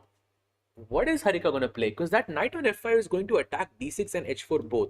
This is trouble for Harika. I feel that Harika is going to be in deep, because there's only one move here that saves her, and that is knight to e8. And after knight f5, you get bishop g5. It's not. She's reaching out for it. I think that. Oh, and she changes her mind in the last moment, and her hand was on the knight, and she makes a mistake. Yeah. And because now that bishop on f8 is completely tied down. Yes, to defend the pawn. And you're so passive right now. I mean, even if you give a check, I think you can just give up your bishop for the knight and make a case that I'm playing good knight versus bad bishop. It's almost like playing good knight versus no bishop. There is nothing on f8. It can never move, ever. I think she will not play knight g5 though. I would be surprised. I think she'll just go knight f6, knight h7, and just try to make a waiting move to see how Divya is going to improve her position. And I think she will play knight g5 when that bishop is not on that diagonal. Maybe after bishop e1 or something. But the thing is, bishop e1 would also hit the h4 pawn. You're just overloaded. Bishop e7 isn't possible. The square is controlled. Divya is about to win a pawn in the position. h4 is falling. Bishop e1, knight g5 check, and I think I have h3. Maybe. If she goes bishop, yeah, that's happening on the board. Wait a minute, knight g5 check, she moves the king, and now h3. And is she back? And Divya just rushed with that decision. It was a plan I was mentioning, but I think she did it too quick, and now the weakness is gone. Harika is very well back in the game right now. I think this is a very natural decision by Divya there, because you look at the h4 pawn and you want to capture it, but now that knight is active. And suddenly I feel... Not only the knight is active, that h-pawn is gone. It's been traded. It was the one weakness you had to win, Sahaj. She's now trying to focus completely on d6, rerouting the bishop. Exactly. There's this rule, right? The principle of two weaknesses. There were two weaknesses on the board, but now there's just one. And she goes knight g5, best move in the position. Because if you capture that knight on g5 now, my king is just going to route itself to d7. and then I will just say pass. Yes, then What's you've your got the fortress that you were talking about. Exactly. And you often need pawns split on two sides of the board. Here, black is completely consolidated in the center, so only 1 point to be defended. Makes it a lot easier. Knight g5, and I think Divya just let slip the advantage when she allowed Harika to play h3, and Harika super alert. Absolutely, and now she goes knight f7, and now basically she can play anything she wants. She can even move the bishop to h6. Yeah, that was a slip up by Divya there. She goes knight g5 check, offering a repetition. No, she goes knight h6, no repetition. But okay, it's impossible to win for Harika, right? I can't imagine that. I think Harika in this position knows that draw is the best result here. Also, Divya can just go c4, put all her pawns on light squares. It's Harika with the pawns on dark squares that can be targeted.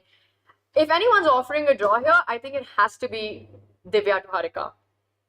But I just feel that they play. But They okay, play you on. can just put the king on d7.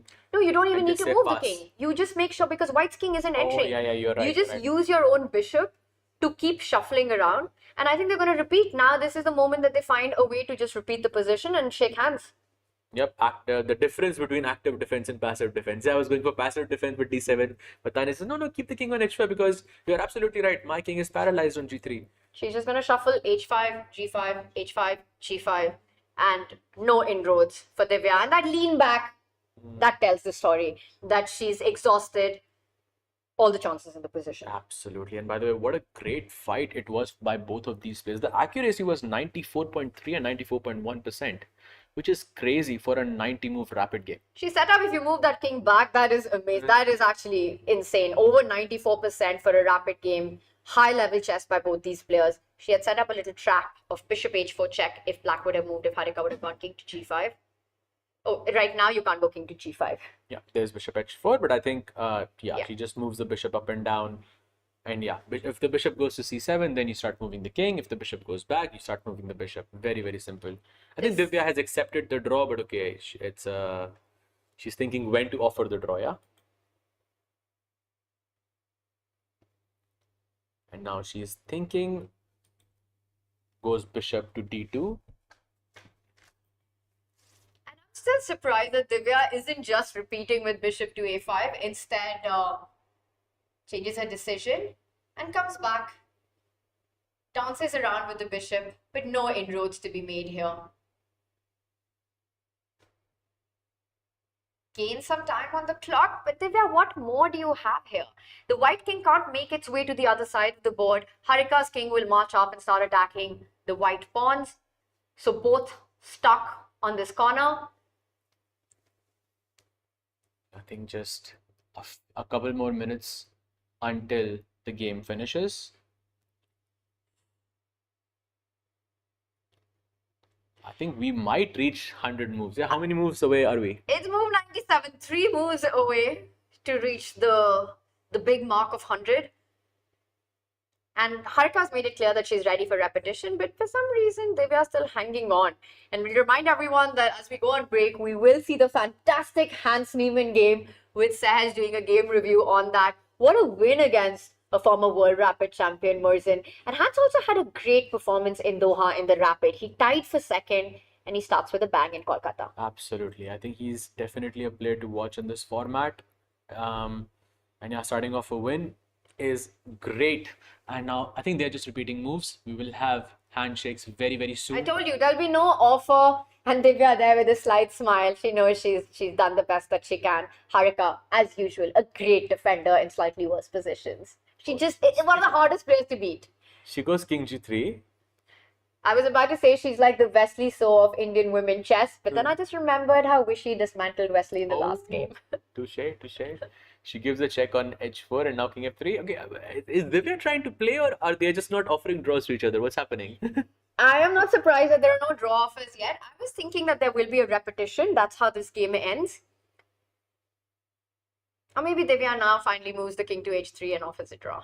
This would be a good moment. Yeah, she has 20 seconds on the clock, so she has to move a bit quickly. She goes king h3, bishop d8 back, king g3 again. Can she go bit? No, that's it. Nobody is going anywhere. can play bishop g5, and that would be winning if she takes the bishop. The king pawn ending? Yeah, the king pawn ending would be winning for Harika. Not if you got king g3 with white. So you're saying king h3? No, not here, not here. Without bishop h4. So in the previous move, if black played bishop g5 immediately, just to have a little, you know. Whoever. Oh, would you like? Oh wow! I thought she'd go king h3. They're just not. Nobody's offering a draw here. And I'm sure everyone in the players' lounge, I'd love to get a camera in there, is watching this game right now and wondering why in Kolkata are you playing this? Why on earth are you doing this right now? So I'm just checking. The last pawn move was 87 in this situation. That means we have it can go on for a long time. Another about 30 moves to be made. King g5 played. No bishop h4 check as the king is on f3 this time. Okay, there has to be a draw offer at this point. Or not. King g3, king h5. Do you think that there will be this point where the players will claim the 50 move rule? But they don't have a score sheet. How will they claim? Only the arbiter. Let's actually remind everyone, in a situation like this, it is actually the arbiter who can claim, but only after move 75, not after move 50. So if they decide to continue this, it could go on for a long time. And I'm all for playing till the end. I'm all for, fight it out till the very end, till the last moment. But the thing is, there is a but here, right? But then wait a second. I mean, she's playing bishop f2, and you can see. Not this position. The thing is, there has to be some juice to squeeze. Oh, you never know what could happen here. She could play king g3 and bishop h4 check, could be losing for Divya as well. That's all I'm saying. There could be mistakes from either side here still. You really think the game is over? 100% over. I was 99.73%. It's over in some universe. And there it is. I think Harika looks at the arbiter. And Divya says, no need to even call. Handshakes. A game that should have probably been drawn 50 moves ago. But Divya fighting it out. Harika defending perfectly. Finally does end in a draw. Because there are 2 more rapid games coming up. You don't want to spend all your energy. And we've got Armand there, SLK Chess, saying that he's met Divya and she's a fighter. She'll fight till the end. Completely agree with that. By the way, Divya, an absolute beast on the board. Just plays it out, makes you sweat. But I think this position, what we had, could have been drawn a few moves earlier. Yes, but of course, I think it was also a lot of her trying to accept that the previous position was completely winning for her and it's not anymore. Yes. You're also accepting that it's a rapid game. You don't have much time to digest your thoughts. It makes sense. What would you have done? Offer draw yesterday and walked out. I would have offered a draw in the winning position. I would just say, would you? So what are we doing? Then your opponent would have refused. Exactly. All right. Well, Sahaj, I think we're going to bring up our standings very, very soon. There's another second game coming up, the second game of the day. And you have to do a game review for us of the brilliant Hans Niemann last position that we saw. This is where we stand after round 2 right now. 3 players getting the dub in first game. Vishy with its hands in great style, attacking games by all 3 of them with a beautiful endgame technique there. All the other for Arvind, Nihal and Prag, it ended with a draw. And Wesley, Arjun and Murzin at 0. Meanwhile, in the women's tournament, we've got Carissa, Vantika scoring first round victories. And then we had a bunch of draws right there. Early days to talk about standings, but some big wins coming on.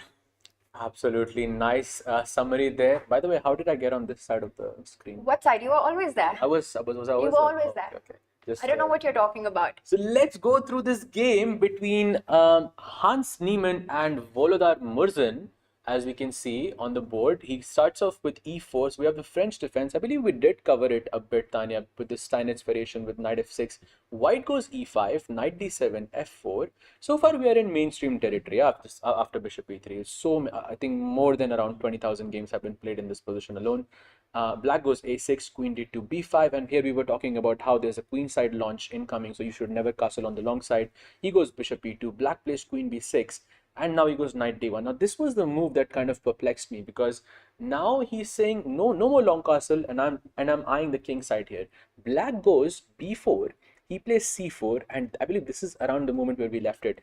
Black goes c takes d4, knight takes d4, he takes the knight, bishop takes d4, and now bishop c5, and we thought this will be equal, but Hans had different plans. He takes the bishop on c5, knight c5, he takes the pawn on d5, and now this was, I believe, an only move for Volodar. We were looking at the move pawn takes d5 for quite some time, but the problem is this pawn can become an isolated weakness in long term, and Volodar had the right intuition there by going bishop b7. White goes knight e3, black goes knight e4, and this looks, I'm not even sure for who this looks more scary. White is a pawn up, but black has this beautiful knight on e4, much like Wesley's bishop on e4 as well against his game. I'm just excited to see the king march ahead. White goes queen d3, he takes the bishop. It's coming. Wait, we're gonna set it up. First he castles, yeah. No plans whatsoever. He goes short castle, rook f d1, just developing my pieces, just going about my day. Just want to tell chat to keep looking at that white king on g1. Oh yeah, they'll see it. There. Trust me, they'll see it. He takes the bishop on e2, rook d6 happened. Very normal position so far. Queen Actually, d5. looks fine. Mistake. No, why? Why is it a mistake? Because king f2. That's why it's a mistake. Because this is where it starts. This is where, and Hans already had this plan. My king is going to go to g7 one day, and my opponent's going to resign, and this is where it begins. Rook c8. Now watch this. Queen d4, slight inaccuracy, but still I think very much intact. And oh, it's big blunder. Yeah, rook b6, and he just loses the bishop. Oh wow! No, he had queen. Sorry, just a second. So rook b6 would have won on the spot, but what is the queen has to stay connected to the bishop? Why is queen d3 winning? I think because you just take it, I take it, and then just bring rook d1. Actually, no, you don't take it. This is why I offer draw in winning positions, because these things happen. But there is a win here somewhere. It's rook d1. It's rook d1. Oh, that's a beautiful move actually. Bishop takes rook, the queen is hanging, and if queen takes queen, the white rooks are beautifully placed, and I think black just ends up losing the 2 pawns on the queen side, with eventually getting attacked. Rook d7, rook a7 ideas, and look at this bishop. No future, yeah, no squares. Very few squares. Just one. There's just one square. That's it. Oh yeah, you have to go back to h5, and then immediately you can start winning the a pawns. And then g4 is also there. So many problems. But okay, but this was missed by Hans. Yeah, he goes a4, takes. Bishop h5 happens, and he plays g4 anyways. Black takes on g4. Wow. He should have gone bishop g6 in this position, but I think with both players having less than 30 seconds on the clock, he said, okay, let's try to attack the king. Knight takes on g4, gives the check. King g3. Queen here. But I have to say, this looks scary for the white king. And I think Murzin gave up that piece thinking that he's got to have something. It's rapid. I should be checkmating white. I think for sure the king looks scary. But whenever there is a knight around the king, you feel more or less safe because knights are amazing defenders. They block all the important checks from the position. Also, Sahaj, black's king starts looking very lonely and also a bit terrified with all the back rank threats. Exactly. And that's why he played rook d8. Yeah? And black goes, he gives a check on e1. King h3, and this is where the king march happens. Gives a check again, and now boom, king h4. Plays g6, takes on f8, black takes back, and now check, king here, check, king f8, check again, king e7, and now rook b3. King is once again sitting on h4, very, very fine. Gives a check, and now king g5. h6, look at this, king takes h6. Plays queen h4, king to g7. And the funny thing is that if he took on h8, it would be king takes h8. And white would be winning, but okay, he didn't do that. He resigned after king g7. I mean, if you take on g4, let's just show that queen takes 9 also ends with a checkmate with the rook sliding over to b7. You can't take the piece on g4. If you trade queens, then you're down a piece. Absolutely. So basically, this king had a march from e1 to g1, then here. That's beautiful, no? It's stunning. And I think for me, and doing that with majors on the board, with the queens and the rooks on the board. Wow. For those who might not have seen a game that I'm gonna mention, Nigel Shot's King March all the way to h6. Please go check out Nigel Shot versus Jan Timman. And in that Nigel playing with the white pieces. It was like this. Yes. And in that game, all the pieces were on the board, not just the queens and the rook. So definitely check that game out if you haven't seen it. Nigel Shot's King March is one of the most famous chess games of all times. And I think this was a Hans-inspired version of it. Oh, yes, for sure. When the king, finishes on the opposite side, it's always a treat to watch. So I think a great game by Hans. Overall, and I think he's of course on perfect score so far alongside Vidit, Wei Yi and Vishy, of course. 3 players on perfect score so far, Tanya. Vishy, Vidit, and Han. So you said if you had to choose a player, it would be Vishy for you.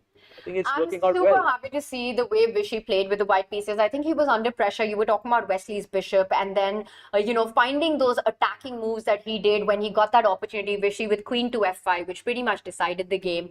Brilliant stuff there. Hans's king march, such drama. Nihal surviving against V. It felt like he was about to get checkmated, but that one miss and Nihal managing to keep things under control. Vidit with a big win against Arjun. I mean, Wow. this has been a fantastic start. Divya continuing to play till the very end, till the end of it, and beyond that against Harika. Vantika with a huge win against Vaishali. And with that, we've set ourselves up so well for round two. Let's For let's talk me, about the pairings that we've got coming up. Yes, Ed, sorry. for me, the highlight was Divya's game for sure. Like Yes. how she continued playing. What was the highlight for you for day one? Like for round one, if you had to choose one moment. I think it's quite interesting the way Divya continued. But for me, I feel that this game review that you did, I would say that it has to be either Vishy's win or Hans's win. For me, these two games were played so beautifully. Hans's game, though up and down in the beginning, he did make mistakes, but this execution of the attack against Murzin, fantastic. Vishy starts with a win. I think for me, it would be one of these two. Chat, what do you think? What was the highlight from round one for you? Tell us, and we'll feature that on our show. What did you enjoy the most? Was it Absolutely. Divya's fighting spirit, or was it the crazy battles on the board? Absolutely. And there we have the pairings. And for round two, we have Wesley playing against Volodar Murzin. We have Vidit playing against Hans Niemann. So we have two players with perfect score playing against each other. What is your prediction there? Wow, what a round this is going to be. The two winners of round one, Vidit versus Hans, who are definitely feeling confident and in great form after what they just demonstrated. So I feel like that's the matchup that I'm most excited about. And look at that. Vishy now takes on Wei. It's going to be Vishy against the runners-up of the World Cup. Wei has had fantastic last few months, with the World Cup, even in the Global Chess League. He played so incredibly well for the Triveni Continental Kings on that board too, getting so many wins in. So I think that one's going to be an absolute banger as well. And let's bring up our women's pairing. I think we're just moments away from the players walking in to the arena, and we never want to miss that action. What stands out to you in this one, Saj? I think probably Divya didn't even leave the playing arena, yeah, because the moment she finished the second round, My is already theory out. is at some point Harika was thinking, Divya, we've got a second round to play. I'm just calling the arbiter at this point. Absolutely. And coming back to the games, I think for maybe on the top left corner of the screen, we have Goryachkina playing against Vaishali. I think that will be a crazy match. So we'll definitely try to keep an eye out for that one. And then we have Stavrila playing against Divya as well. That's another very interesting match to me. And of course, Lagno versus Vantika is also going to be interesting. So far, we have two leaders in the women's section with a perfect score, and those are Carissa Yip and Vantika Agarwal. I don't know about Divya, but maybe Harika didn't leave the hall because she's the first to arrive. Right center court there and ready for the battle. It's going to be a big one. It's game two, and Vishy, he's setting up for his big clash against Wei. We've got the Women World Rapid Champion Goryachkina on the screen as well. And so it's just behind them, Hans versus Vidit. Hans with a smile there. I think that smile is Hans looking at Vidit in his meditation mode, getting locked in, and Hans is saying, Oof. I need to know these tricks, man. Oof. Let's go. We'll have the matches started very, very soon. Wei adjusting his pieces, getting ready for the battle. By the way, Vishy getting a double white. Yes. I think definitely, I mean, that's a nice thing to have, I think, in any event. So him against Wei, what's the result, Tanya? What do you think? You're putting me on a spot. Too soon to call a result on this. I just want a big fight. I want this to be a proper battle, a proper fight, a long game. I'm not going to predict a result on this. So draw, yeah? You know what? I'll say it'll be a decisive game. I don't know who takes it. I think it'll be decisive, but I just want one of those games which is an art piece where both players push each other to the edge. I thought you were going to say it will be decisive for no one. But okay, I think we'll have liftoff very, very soon there. Vishy with a perfect score. Has a great day so far playing against Wei. Let's see what happens as we go to round two. And by the way, Tanya, we have Prag versus Arjun. So Oh. let's not forget that's another very huge matchup incoming. What a treat Tata Steel Chess India is. I mean, with this lineup, and that's what they've always aimed for. They've always aimed to have an exciting mix of players in the field to make sure we get that fighting chess that we all love to watch, the entertainment that we love to watch. And Vishy versus Wei, as you're pointing out, Nehal taking on Arvind. We've got Vidit versus Hans. I mean, that's going to be an absolute street fight there. Two clashing styles. You've got Prague, Arjun, and in the women as well, Divya with the black pieces against Tavrula. She's going to try to push this one. She tried it the last time around. And Vaishali wanting to make a comeback from her first round loss against Vantika. But she's playing against Lagno. I mean, with that too, with the black pieces, I'm not sure if that is Vantika. Sorry, no. Oh, sorry, I was talking about Vaishali. Vaishali's playing against Vaishali's playing against Goryachkina on the screen. Unless they're sitting on the wrong boards, which I don't think is the case. I see it on my screen as this. I'm not so sure, but could be an error on our Or maybe side. no, Lagno's there. Vaishali is sitting opposite Goryachkina. Or am I seeing wrong? Wait, are they going to switch this now? There it is. It's Goryachkina versus Vaishali, and it's Lagno versus Vantika. Maybe, I think- maybe it's an error on Yeah, this maybe side, it's maybe on our end we've got the wrong games up. Goryachkina almost looks like, hey, I'm ready to get this party started. Can we do this already? Let's Can we get the go. clocks going? And it is go time. Oh yes, and then we have e4 on the board. All right, so we'll start this time with the women's boards, and I'm gonna have to pull that up. There we have it. By the way, g6 played, the Kozio defense employed by Vaishali.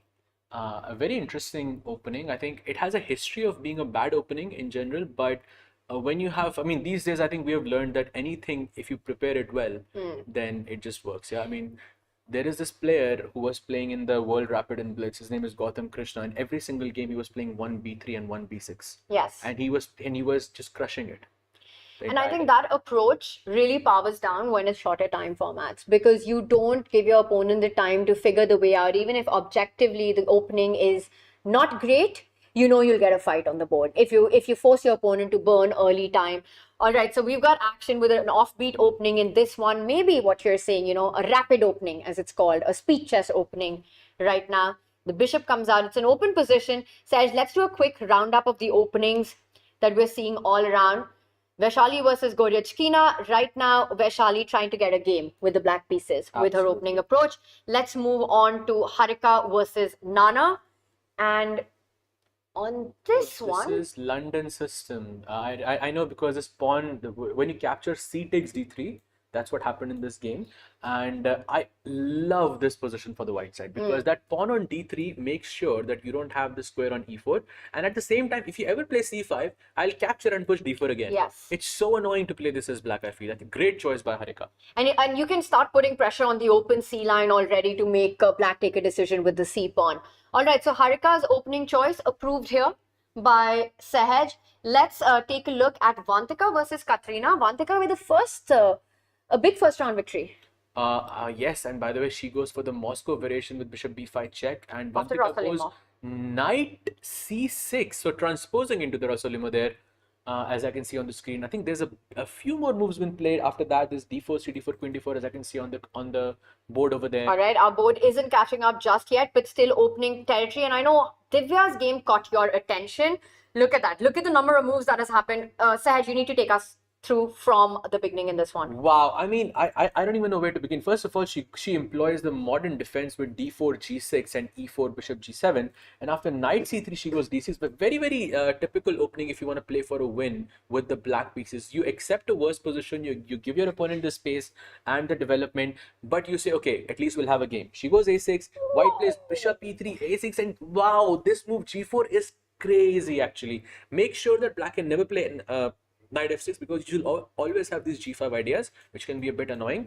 And what does she play here? She goes b5, bishop g2, okay, bishop b7, both players If you're playing online and somebody plays g4, it almost feels like a mouse slip that they intended to play g3 but the pawn moved one step forward. But here it was definitely none of that. Oh yes, absolutely. But this move g4 is so I think it's relatively less known in the modern sphere, but I did look at this variation actually very recently, and it is a huge headache for black.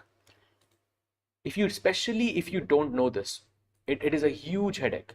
So I feel Divya could be in some pressure, but after this move b4, she is forcing Stavrola to play an only move here, which is knight d5, and once she goes knight d5 here, she will maintain her advantage. But if she doesn't, then Divya is back. Stavrola is going all out against Divya in this game right now and looking to set up that attack. But I have to say, knight d5 feels like a very human approach as well. It's at the center of the board. You never want to give up your bishop pair. After pawn takes knight, that pawn will not be a weakness. That will be a huge strength in white's position. So knight d5, and I think Stavrola finds it. You know the idea? It's knight d5, pawn takes g5, and then you play h5 as white. I know this because I'm not kidding you, Tanya. I looked at this 2 days ago.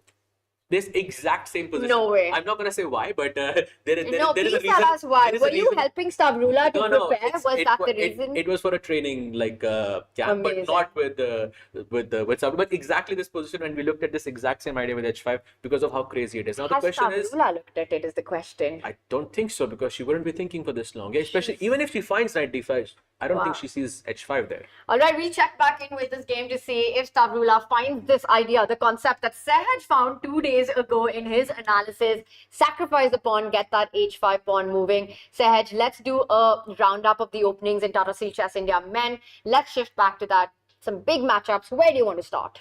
I think let's start off with the game of...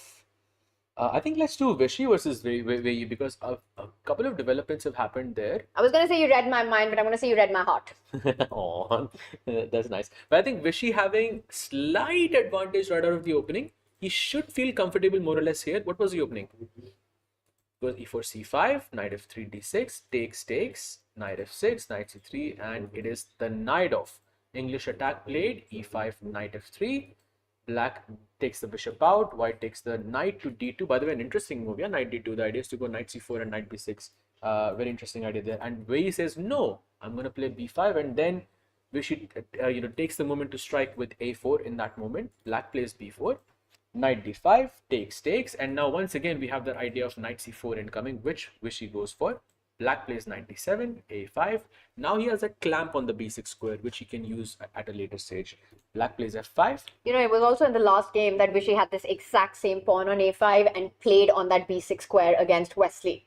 So once more trying to get a similar dynamic. Absolutely. And by the way, Tanya, look at this. If I play knight b6 in this position, can you capture with the rook as well?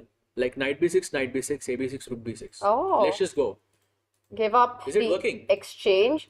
I love the concept, the engine might be materialistic, but you've got a bishop pair, very healthy pawns in the center of the board.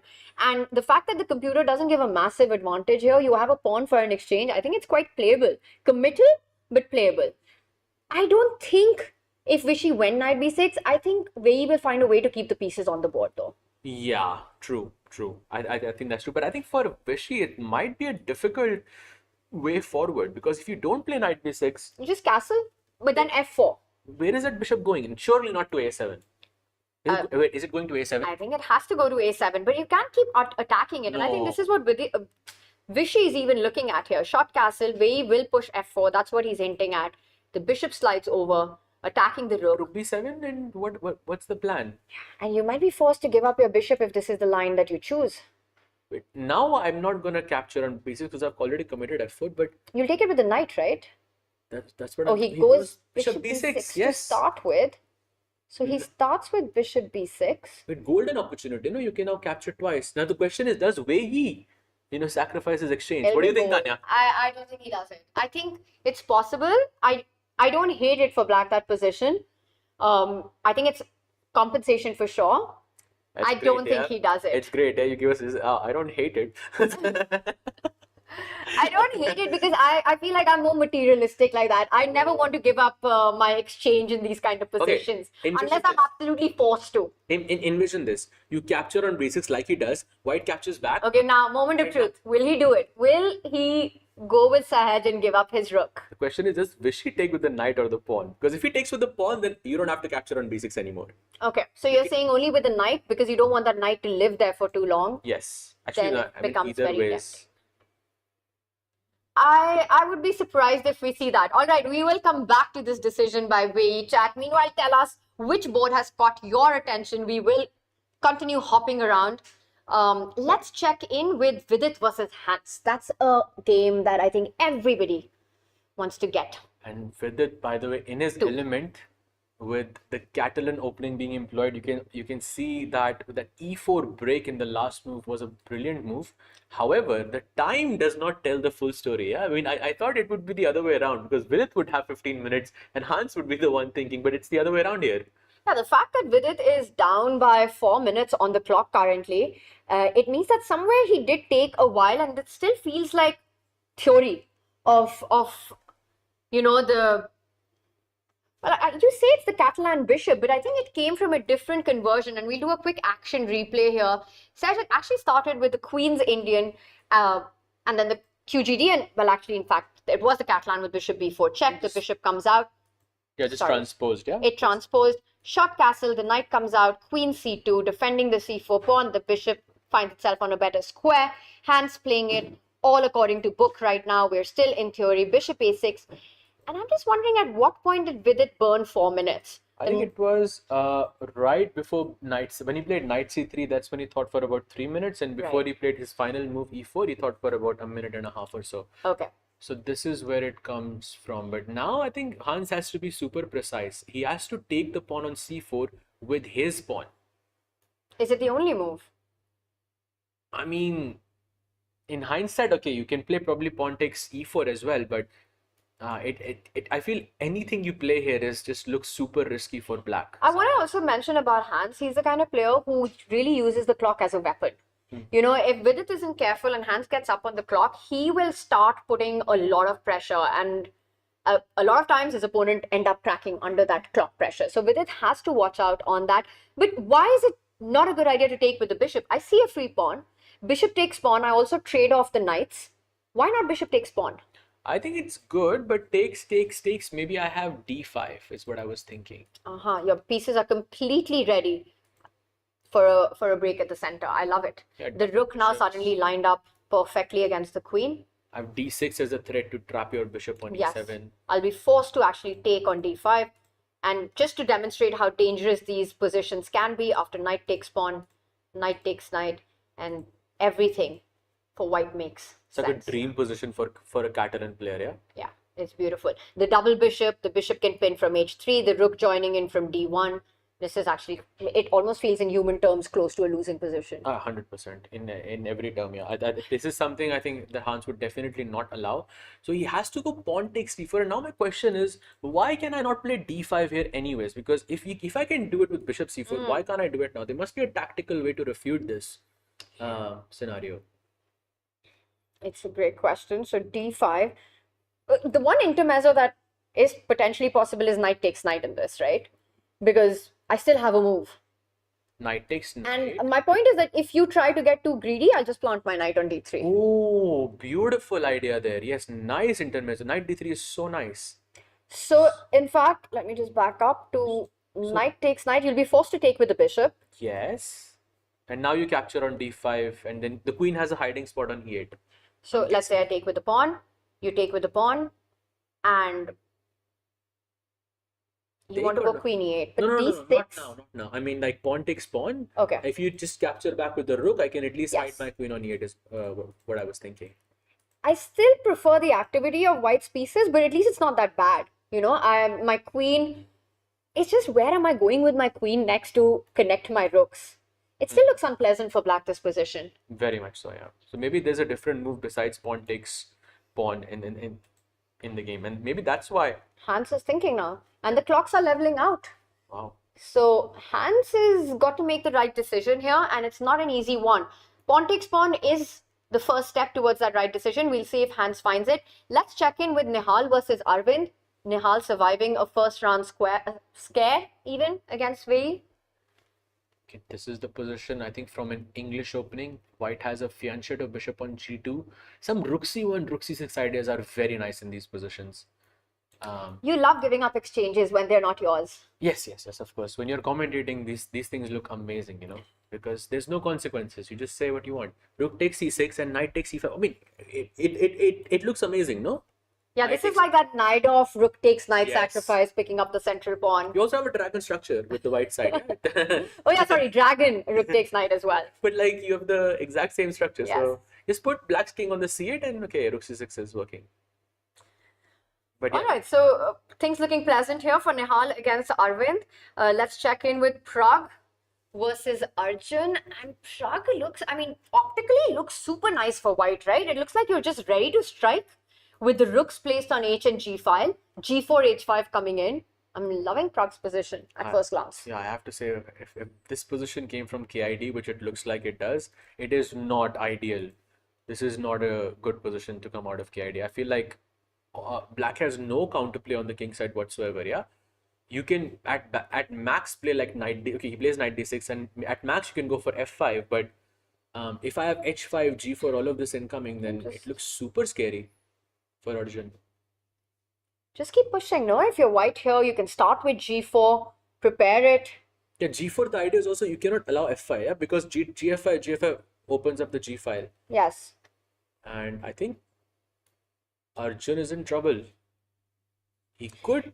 What a great visual this is, right? You've got Nihal, Arjun, and Prague and Arvind, the four youngsters of Indian chess. And then at center stage, center court, you've got the man who made that possible. You know, the man whose career pretty much allowed this generation to dare to dream and to do it. Absolutely. What a legend he is. And by the way, we could see Vidit in the back as well. But then he was like, no, I don't want to be in this frame. So he just goes a bit forward. But yes, of course, having Vishy With is it, amazing. with it sort of generationally the middle bridge here. Yep. Goes h5. Attacks. Alright, and Arjun's ready with his response. You know, your opponent's coming for your king. What do? You attack on the other side. You go for your opponent's king. And It's king for king. okay, so now I can see there is a blue arrow screaming that we should play a3 in this position, but it doesn't make sense to me because if you, oh, okay, maybe it's because of dark squares, yeah? So again, for everyone watching, when the blue arrow appears, that's not us doing anything on the board or on our systems. That's the computer automatically, engine automatically telling us that this is the best move by a margin. Yes. Well, here I don't want to call it the only move, but, and there it is. Prague finds it. He stops the idea of black advancing to a3, creating all those dark square weaknesses.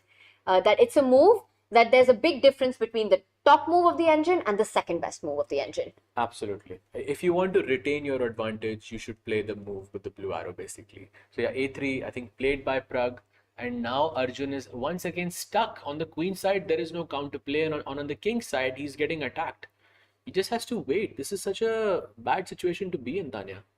It's also just not the kind of stuff that Arjun enjoys, right? He wants to be on the offense. He wants to be white in this position because it just looks like with b5, so much under control.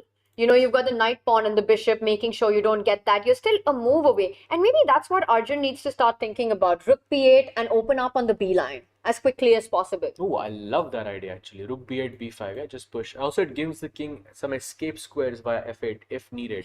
Another king walk we might see. I'm just worried about the king at this point because it looks. By the way, why is Prague's rook on g1? It makes no sense to me.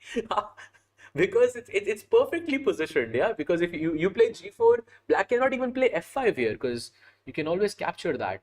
And otherwise, You know, when in life you want to do a master's degree, you first need to graduate, right? You first need to finish your college. So right now that rook is in college. Once the g-pawn moves up, then the career just opens up. You'll have the master's degree, you will have all your job opportunities, everything will fall into place. So that rook on g1 is just preempting the g-pawn moving ahead, which it will in this game. I assure you, it's only a matter of time. And the rook is ready for that. Tanya is dropping some, very It's only because I didn't study. valuable advice, through chess commentary here. So kudos to you, Tanya, for that. But how does black's rook on f8 graduate then? We already pointed out, right? You've got a clear path. You've got your opponent's rook on g1. You put yours on b8 and then push the b pawn forward. Basically, both the rooks are lined up against each other's opponent's kings. Do you think one rook is going to graduate faster? I feel like there's a good chance of that. It's very possible. The smarter one, the smarter kid. You always have them go ahead faster. And let's see, we'll find out which one it will be. Will it be white's rook on g1 or the black rook? First, Arjun, he's taking his time right now. And by the way, while he thinks, Tanya, we should take a quick look at Vidit versus Hans Let's do because it. nothing happened. He's still Love the build-up. He's still thinking. I wanted to do like a huge build-up, but I was like, no, let's just go straight to the point. For 10 minutes, he's thinking about this position. He has not made a move. That's 5 minutes on the clock. Yes. I don't care if anything's happened on the board. So much has happened on that 17th piece, the clock right now. 5 minutes for Hans, and he finally takes the right decision, but that's cost him a lot of time. So we started off with 15 minutes and 10 seconds, and he took 10 minutes and 46 seconds for one move. Basically, that is huge, I think, from Hans' side. So he did make the best move. By the way, Vidit immediately goes d5, which is an inaccuracy. And now you can see from the blue arrow, knight takes knight. By the way, Tanya, this is the position that we were discussing earlier, where if you take the pawn on e6, you can go knight d3. So we are getting that exact position on the board. But the question is... And look at the blue arrow. It says that the move that we were looking at, in fact, has to be played. Hans calculated it while he burnt time. He was looking at it. Knight takes knight, bishop takes knight on the board. This is the line that we checked out. Another blue arrow has, makes a mistake. Knight g4 was the move and he takes the pawn on d5 and now the advantage is back with Vidit. So let's just, the moves are coming in really quick, and now that they pause, when they pause, we'll show the knight g4 idea that you were mentioning. Right about now, let's do it. At this moment, with the blue arrow pointing out that knight g4 was the way to keep equality, you had to go on the counter offense here, attacking the bishop, and only once the bishop falls back, you can actually even go in with your own ideas of hitting on f2. So missing that opportunity, Hans Niemann. He took on d5, pawn takes pawn, and queen d7. We were looking at e8 and we didn't like that square for the queen. Hans with a creative way, it's still lined up against the rook, but he's saying you take on e6, my queen gets nicely centralized. I think the same idea, but okay, it's a bit more active than what we were thinking of. I think it makes a lot of sense, but I think the problem is not on the board, it's on the clock right now. 5 minutes for Hans is way too less here, I feel. I've seen him do this before, you know, he falls back on the clock and then suddenly he'll pick up pace, and before you know it, they get leveled out and it's his opponent who starts struggling on the clock. So won't be surprised if that's the narrative that happens here. Also notice the speed with which he got the sequence of moves on. So it was calculated. The problem is when you play one move, take too long, and then spend the equal amount of time for the next move. Yes, absolutely. And I think I've seen this happen in the World Rapid as well, where Artemiev was playing against Arjun, and Artemiev had about 2 minutes left. I'm not kidding, 2 minutes on the clock after move 15 or so, and then managed to win the game despite being lost on the board. But still, you know, it's just there is this there's a certain psychological thing that happens because your opponent thinks that you have such little time on the clock. Let me make a couple of moves, very quickly, and in that process they make a mistake. That's happened so many times. So the game is not over yet. I think for anyone, still very, very big fight incoming. Huge fight, this one will be. And I think both Hans and Vidit, they're pleased with the complications that the position offers. It's basically a game in hand where you know there are opportunities for both players to go wrong, and that's exactly the kind of fight that both these players aim for. We'll check in with this. Let's go over to Wei versus Vishy. And a lot has happened, but Vishy's king hasn't managed to get to safety. Where is safety? There is no Great safety. question. There is, because the king cannot castle on the long side. On the short side, I mean, no thank you. I would rather stay in the center, right? Maybe king d1 or something. Or maybe I'll do artificial castling, king d1, king c2, king b1, something like this. So last we checked in with this position, the bishop fell back. Well, actually it moved forward to b6. And after knight takes bishop, knight takes knight, we saw Wei advance his central pawn, also make way for his own bishop on a diagonal that now would be unchallenged. The queen lands on d4. Oh wow, Wei with a pawn sacrifice with b3. He says, I want to destroy your pawn structure. Beautiful move. That's actually stunning. He didn't even care about, there was no way to defend it, but he gives it up with interest here. Bishop lands on f6. Queen falls back. Wei continues the pawn march at the center of the board, discouraging Vishy from going castle ever with the f3 idea coming in.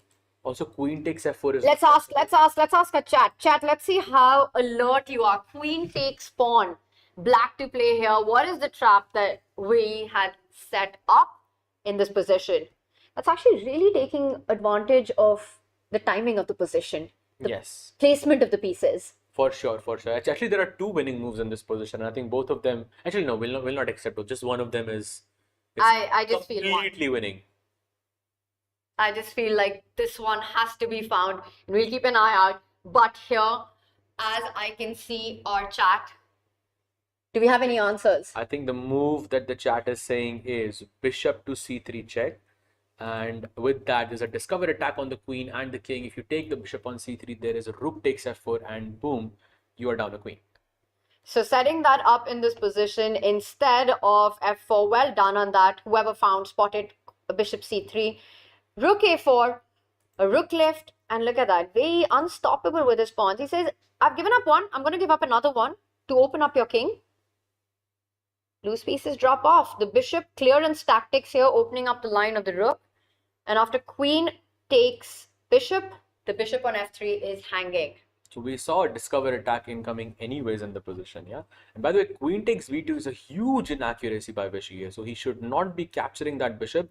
Even though, you know, if this was a blitz game, I would capture that bishop without thinking. Yes, because you just want to get as many pieces off the board as quickly as possible. Exactly, because your king is unsafe on e1 and you want to go into the endgame as much as possible. So Vishy right now in some trouble for sure. I think it's quite a bit of trouble.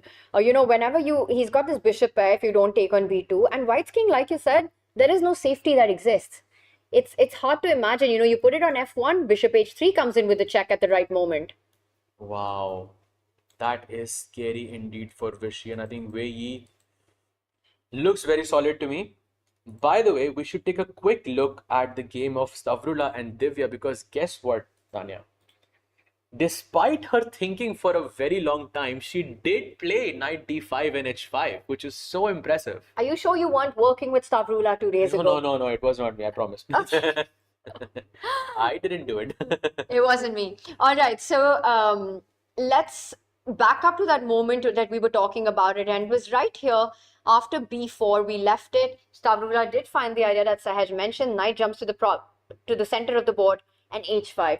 Break this down for us. Beautiful. I think the idea is very simple, that you want to dominate on the light squares basically. Once you capture the pawn on h5, I capture everything, and my queen on h5 is going to be a beautiful piece, attacking the g5 pawn, putting pressure on the f7 pawn, and basically the black king is in huge trouble there. I mean, just to show how powerful that queen would be, g5, queen h7, huge threats on the board. This would be an absolute disaster. Yeah. So absolutely. instead, kicks the knight. The knight comes back, picks up the pawn. Oh, that's f5. a That's lot ambitious. of pawn moves. That's ambitious. She takes the pawn on g6, rook h1, bishop h1, and she pushes the pawn once again, attacking the bishop on f4. She retreats, I think only move in the position. And now she goes c5. Wow, Divya is, I think, very aggressive, yeah? Very aggressive, but you know, it's also, I want to call it gutsy, but dangerous as well. She's made so many pawn moves. Look at the development that black currently has. Again, no safe spots for the king.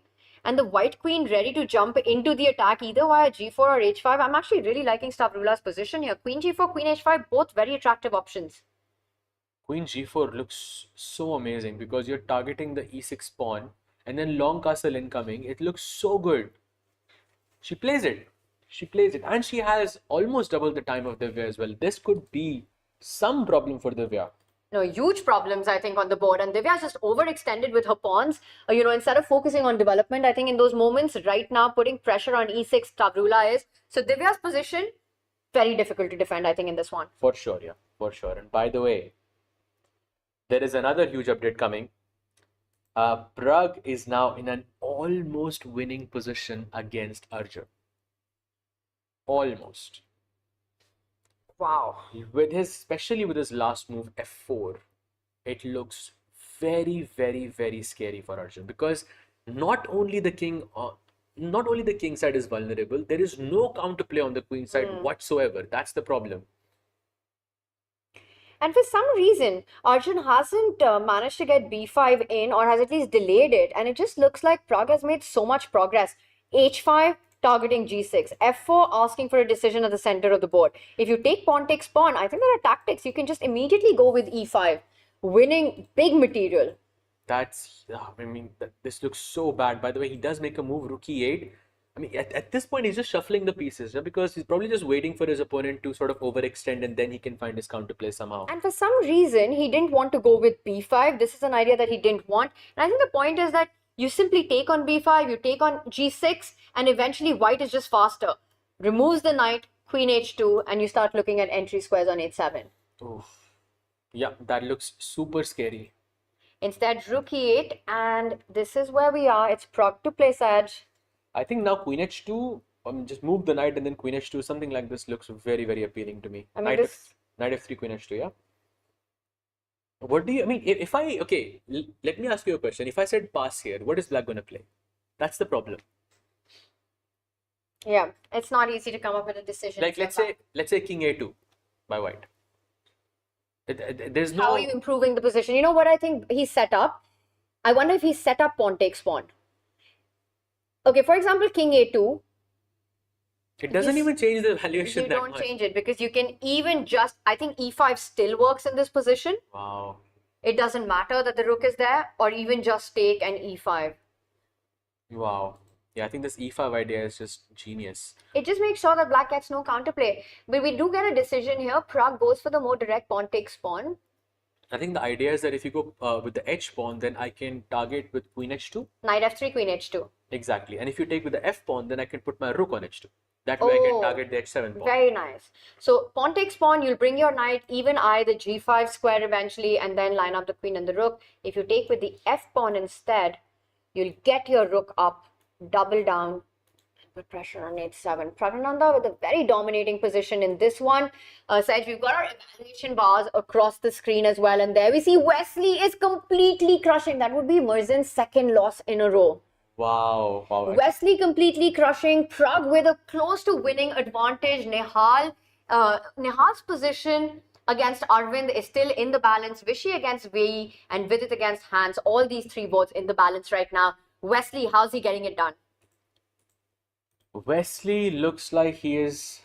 I mean, actually, Wesley's actually looking quite worse now against Volodar. But Volodar's time is a bit of a problem here, because he only has a minute on the clock. Oh, Wesley as well, not that much of an advantage, an extra close to 2 minutes actually, so maybe it does matter. But is Murzin better here? That's what I'm trying to understand, that Murzin... Yeah, Murzin is better. I thought when we saw our bars that it said that white had a huge advantage. Maybe there was a miss somewhere by Wesley, or maybe it was a glitch. But yeah, I think Volodar is having a great position here with the black pieces. I mean, firstly, he's an extra pawn up, and then when you take that pawn on d4, my bishop on b7 is going to open up so fast. Yes. And that's going to cause huge problems for Wesley. So this could be... but still far from over. Yeah. I mean, it's an advantage to Murzin because of that beautiful bishop pair currently, and the bishop on b7, which can't be challenged. One of the bishops has been traded, but the b7 bishop, quite a sniper on the board, eye-lining the g2 pawn. All right, so let's head back to our Vishy board as he continues to push. I mean, he's coming for Vishy's king here. And the way he is just ice cold, yeah. I feel he is going... I don't know. He looks so scary in such situations, because again, you know, he has less time on the clock, but in a slow way, he's going to make the most deadliest move possible. And that's the thing, you know, as calm a player is, and it gives this lethal vibe. It's like Mr. Cool, calm assassin on the board. Yes, literally, yes. And like with Vishy, you can see, okay, there is some pressure on the board and you can see it. But with Vei, like nothing, absolutely nothing. That's what makes him so scary. And look at that king on f1. Queen h5 incoming. You can double up on the f file, target the f2 pawn. It almost starts to feel that Vishy needs a miracle to save this one. You know, the rook on h1 right now, not in the game. The knight on b6 disconnected as well. Can't come back because b3 is a tender soft spot here that Vei's rook is lined up against. Meanwhile, beautiful bishop at the center of the board. Queen and the rooks on the open line. The queen ready to jump out at the right moment. Gives some deadly checks on h3. The bishop on e5, not only a great attacking piece, but also defends the black king. Absolutely. Defending g7, attacking. So many great things. By the way, we do have update on the women's board. 2 boards have finished with a draw. Karesa Yip has drawn against Rakshita Ravi, and Nana Zanagidze has drawn against Harika. And speaking of women's board, well, I'm going to go to that. But first big update coming on the Vidit versus Hans. There's a queen that's missing on the board right now. And I want to just jump into that straight away. Hans Niemann has sacrificed a queen for a rook and a minor piece. Okay, in such a scenario, We have to back up. We have to back up and see how this happened first. Sorry, Saj. okay, so he goes a4, rook d8. Curious. Okay, maybe he made a discover attack. Yeah, okay, so takes, rook e1, and now he goes bishop c5, like inviting bishop c7. I'm sure he saw this, and now he takes it, takes and takes on c7. Okay. Mm-hmm. So it was a voluntary queen sacrifice right there. Bishop f3, the rook lines up, and rook d1. This is the move. This is the moment. So after queen takes pawn, actually, rook e1, Hans invited bishop to c7. This is what he wanted. Yeah, and I think he sacrificed it on purpose. And now my question is, Threatening rook d2. So stopped with rook d1. but are you taking white or black here, Tanya? That's a great question. You know, at first, I want to take the queen. And maybe even at the end, I want to take a queen. I'm quite biased towards the queen, but it does start looking a bit scary. I mean, imagine the rook lands on d3. We don't have to imagine it because Hans Oh. just played it. Rook d3 on the board, and Vinit says, no, wait, are we going to see another exchange sacrifice? Let's go. Double bishop versus the queen. Okay, what a game this has been by Hans Niemann. Whether this works or not, a positional queen sacrifice there. You know, Tanya, a move like h6 is possible. Just h6. Very calm. I'm not Can doing we anything. get our analysis board up? Let's just deep dive into this position. We've got the players on the screen, and here you're mentioning just simply h6. Bishop takes rook, and you're saying that my pawn on d3 is as valuable as a rook there. I think my position is as valuable as it can be. Like the bishop on c5, bishop on a6. I mean, I have all the activity in the world. I have knight g4 incoming. That pawn on d3 is a monster. Maybe if you give me the option, I'll even go rook e8, rook e2, and I'll sacrifice that rook too. You know, I'll go completely. Just let's go. You sacrifice the queen. You can't look back now. I've just realized that, you know, when you're commentating, you really have no value for the players' pieces. You're like, No, no, but no, here I am with you. Here it makes perfect You sense. should see my games. Like it's very similar, but usually it's in the form of a blunder. Okay, by the way, no sacrifices. He says, I've given up a queen. I'm not giving up my rook. There's been a trade, but I think your line was maybe the right way to go. Bishop takes rook should have been allowed there. Instead, Hans now. That's the thing, right? When you're fighting against a queen, you need to be so precise. And that's why I'd always pick a queen against a rook and a minor piece. Because it just feels it's difficult to keep precision for so many moves. That's true. That's true. But you know, it's not too late. You can still play rook d3. Actually, no, I'm joking. This time, don't play rook d3. I think that will be a bad move. Right now, you need to defend the c4 pawn somehow. But I don't find a way. You know, why I was going for rook d3 genuinely was because after a move like rook d3, you can play for a win as black. But now I feel Hans is not necessarily playing for a win here. And you know, it feels like the idea of the queen sacrifice itself was fantastic. But then he's kind of lost the thread. Like you said, you've given up your queen. Now you can't back up. It's like you've declared war and then you can't go back on it. And now you got to fight it out. Exactly. In the spirit of it. Exactly. And let's see how the fight unfolds as they both have just a minute on the clock.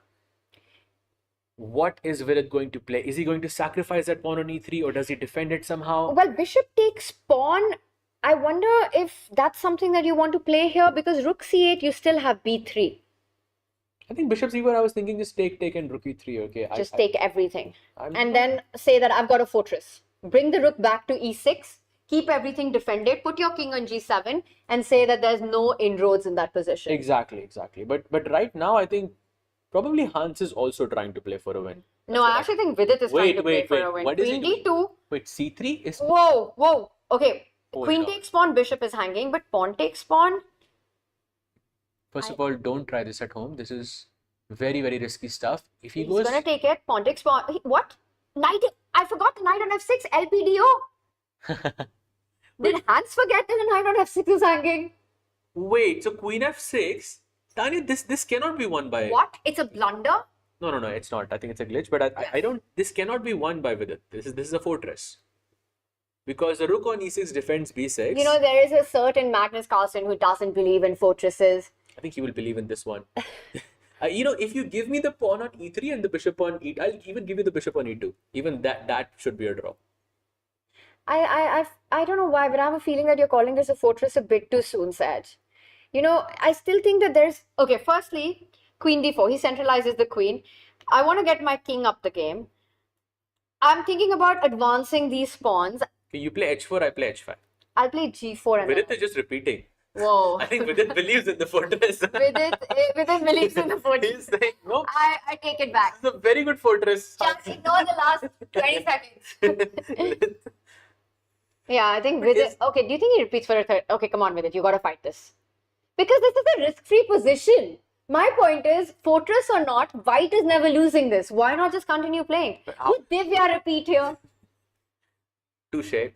Nice. I think I would agree with you there. She wouldn't. Probably She should would play. keep playing. Wait. Oh, wait, what? He just offers a draw. Yep. And Hans takes it, Sahaj, on the money or with his call here.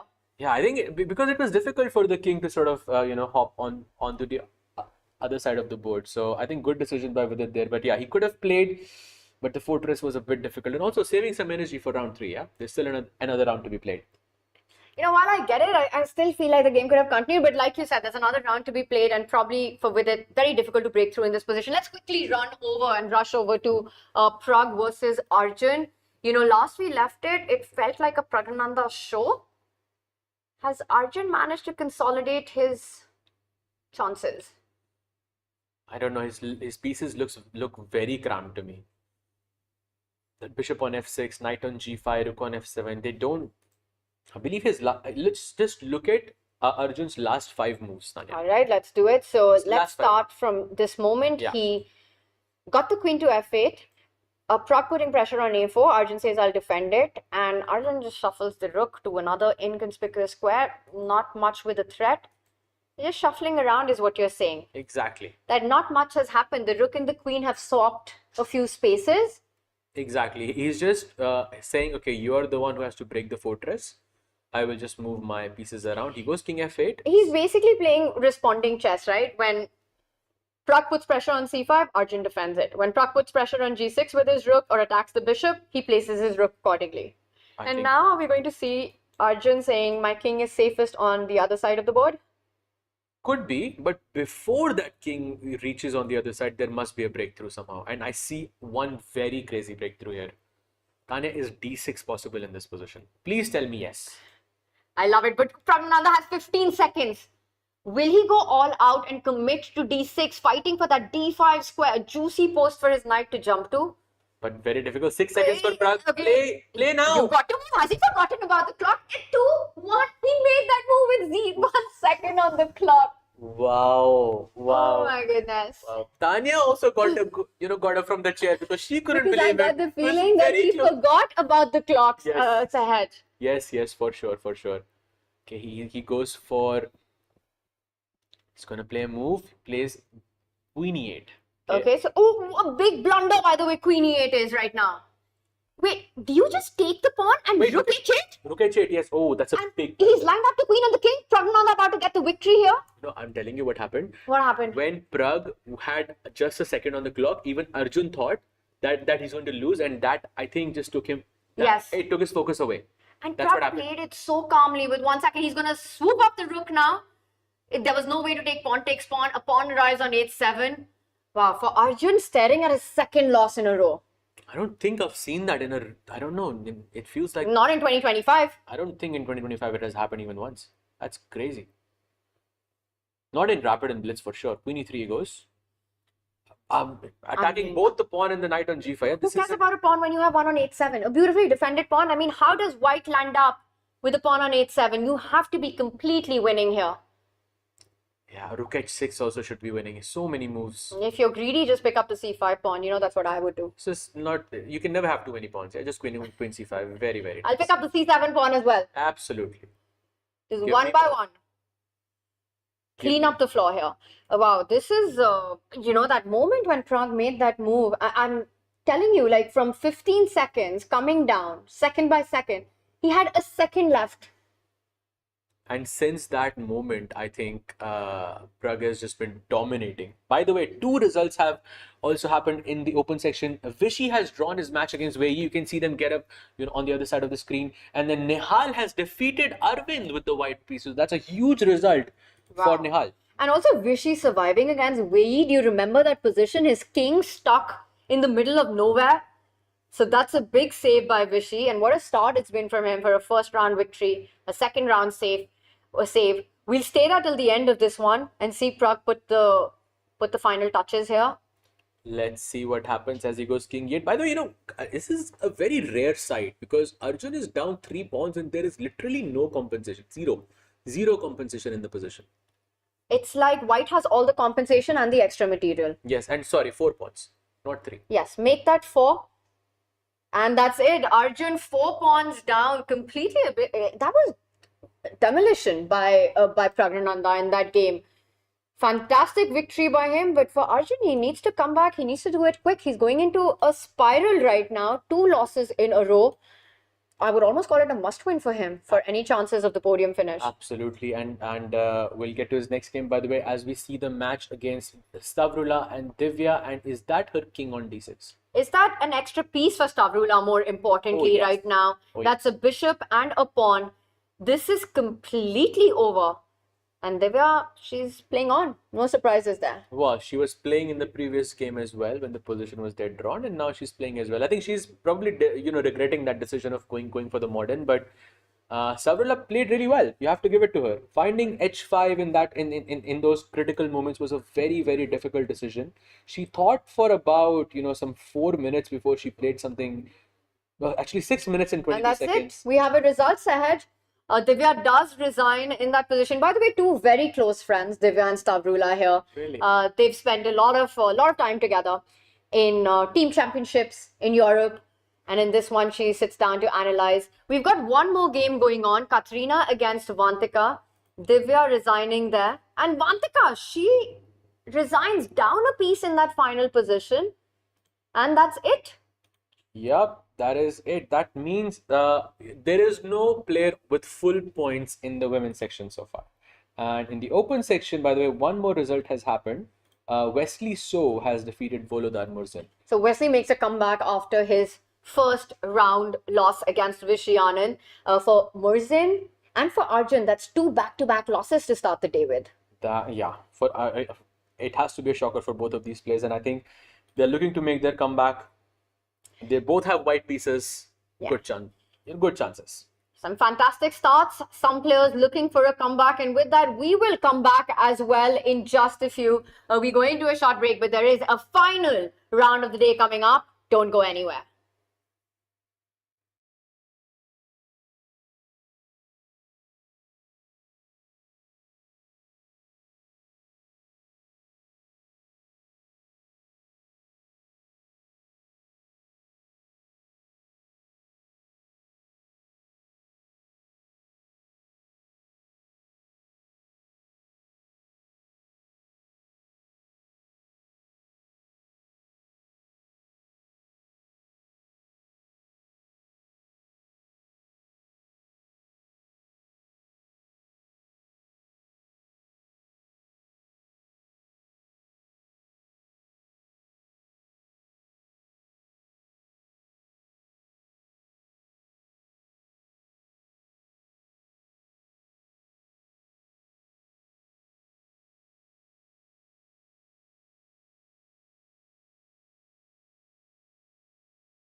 Welcome back, everyone. We've got our final round of the day coming up, starting very, very soon. And to set the stage, let's bring up our standings because what a storyline it's been so far. Look at the name right at the top.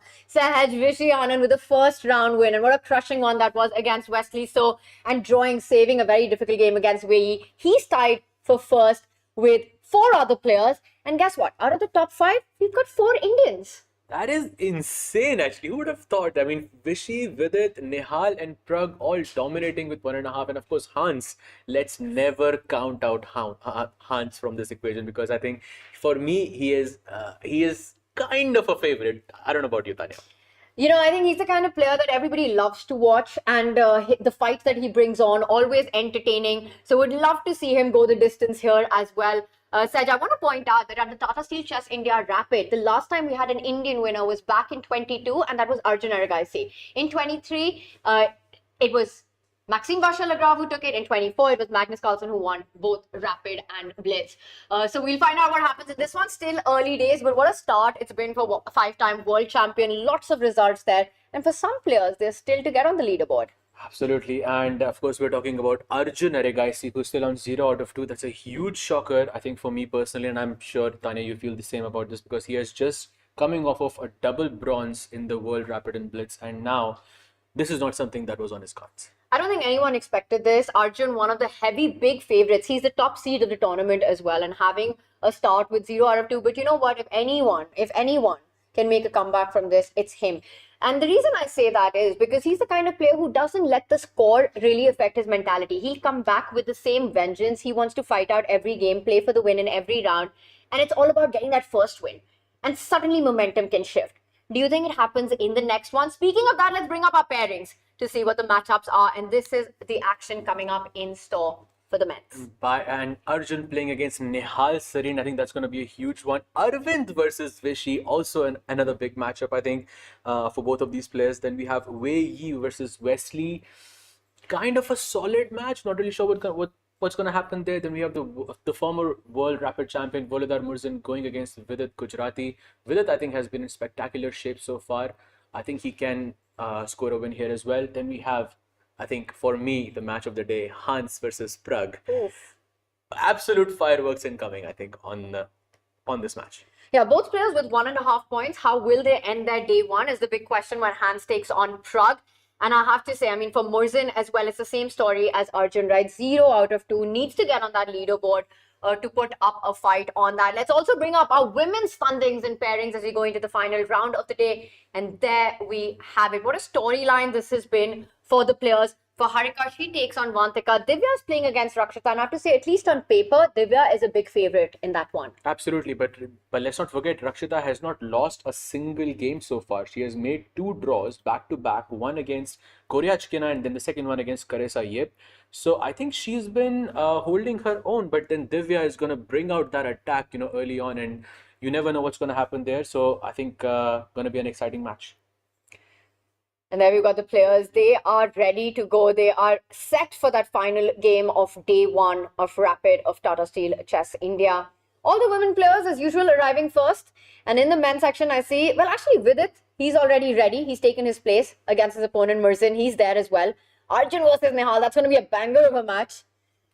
So much on the line, especially for Arjun. I think he has to find a way to get on the leaderboard. And he has to do it with a win.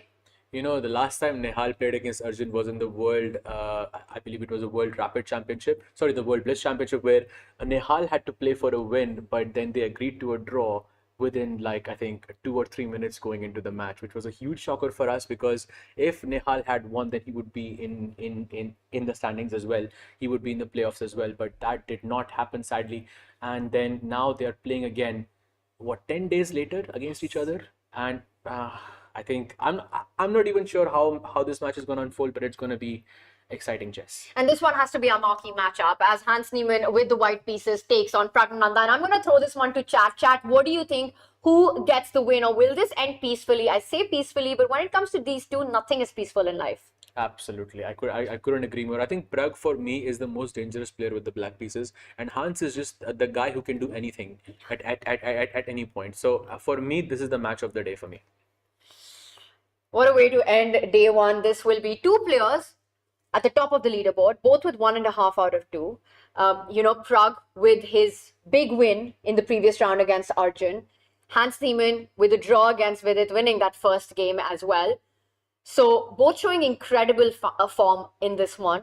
And take in that picture, you've got Arjun and Nihal at the back, Vishy getting ready for his battle. And there it is, it's handshakes, it's go time. Absolutely, and he starts off with the king's pawn opening, e4 on the board, and we have Caro. I feel like it's the day off for Caro Khan. Yeah, all the players, wherever we look, they're just going for Caro Khan these days. It kind of does feel like it's becoming the opening of choice here at Tata Steel, right? We'll have to do a survey on how many caros we've had today, and it's always been exactly this, with the pawn moving forward, the advanced variation, and the bishop coming out. Yep. This is what is mainline theory against the caro. Yep, the short variation, black goes e6, he goes bishop e2, very, very classical, very typical, one of the most popular variations inside the Caro Khan. He goes knight d7. The bar always says that white is better here, but when you go deeper and deeper, you realize that it is really not that simple, because not a single piece, not a single pawn has been traded so far. And for Prague, he'll try to get that c5 break in as and when he can. He starts with first expanding with the other pawn. Wait, that's Gukesh's. I'm sure that Gukesh played this in Grand Swiss against someone. But this A5 idea. I remember thinking about it that it is crazy, and then I looked it up. Actually, quite a nice idea there. You want to go A5, A4, and then you want to bring the queen to A5 at some point. But it does kind of take your opponent out of book, which could be key in this match.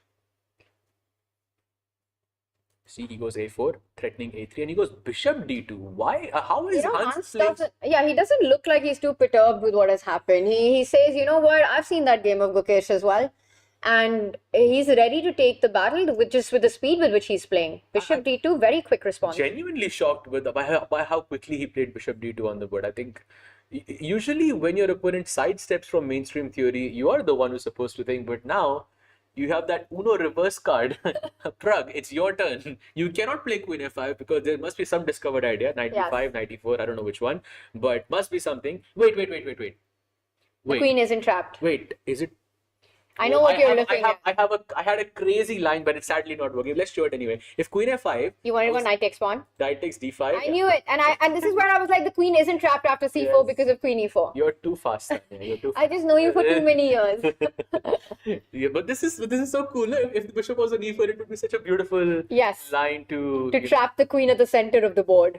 But yes, absolutely. But now queen f5 still feels risky because you have knight e4, knight b5, so many moves. Yes. So now what does Prague do? He has to develop his knight, I'm guessing. And for a3, you always have the response of b3, just keeping everything under control. Exactly. Beautiful idea. And b3 might even help me with playing c4 as well in later stage of the game. So, and that's why Prague just goes into a think. He slows down, surprised as we are with Hans's quick bishop to d2. We'll come back to this. Let's do an opening tour, an opening roundup. Where do we go next, Ahad? I think we can go to the game with where they played the Italian opening, and I think two of them. With each, I think we should do a game out of this. In each game, there's going to be one match that's going to have the Italian opening. I think in both sections, in women and in the open. Absolutely. So let's maybe check out the game of Arvind versus Vishy as they play the Italian opening in this game. He has just gone for c3. Basically what Arvind is saying that you can never play a6 and put your bishop to a7, because the moment you play a6, I'm going to take that bishop on b6 and I'm going to damage your pawn structure. And now Vishy has to think. He cannot move the pawn, so what does he do? Does he play bishop e6? And so it feels like Vishy is going to lose the bishop pair now. I just want to back up because this isn't your standard Italian position.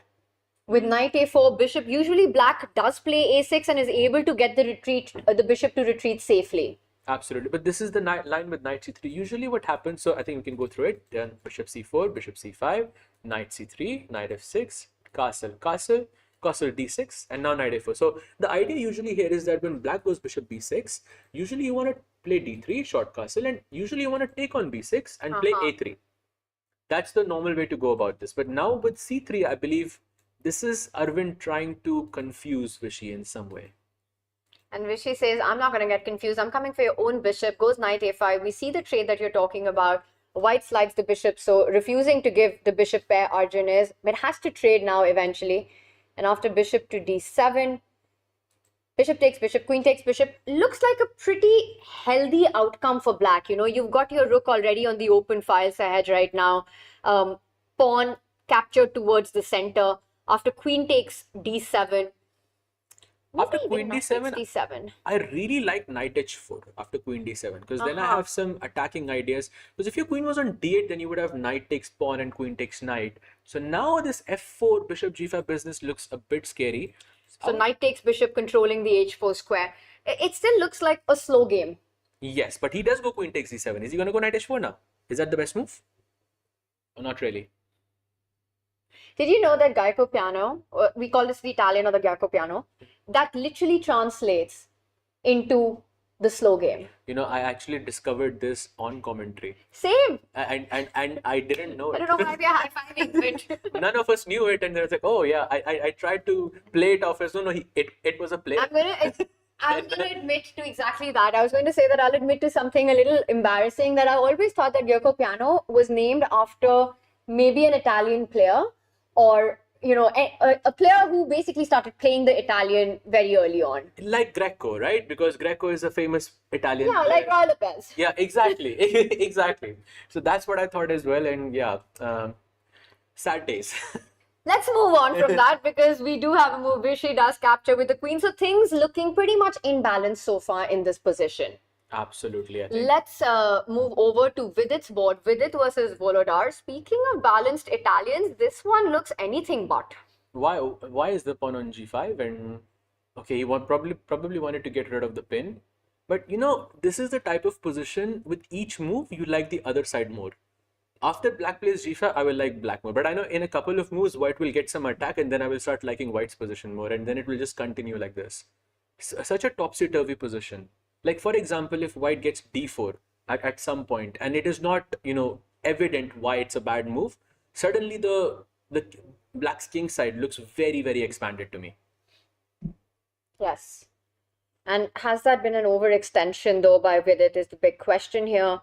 Will this ambitious play come to bite back? Early days in this one, but Vidit on the camera looks like unconcerned. That, you know, and he's got more time than what he started with. He's got 16 minutes, 15 seconds on the clock. So it's definitely something that's been in his preparation. Absolutely. I think Vidit playing really well. I mean, also, I mean, his Italian preparation has been fantastic. Yeah, I mean, you remember when he defeated Hikaru in the candidates, it was Italian, that bishop takes h3. So you can always trust him in this opening. And plus, his king is on g7, pawn is on g5. He knows he's on the attack, so he would feel a bit more relaxed here.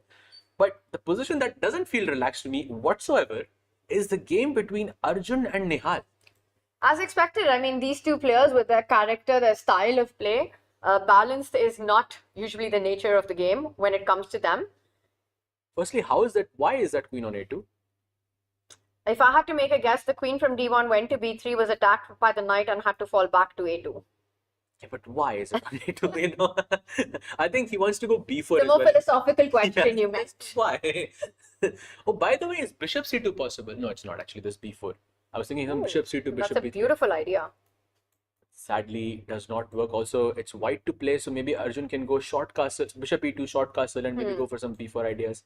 I think this is a type of position. This is a very Arjun type of a position, I think. Here, he has good chances. Very soon, I'm sure he's going to throw some h3, g4, and create some chaos on the board and, you know, do something. 95, get the pawns up the board. Absolutely. We'll see all of that.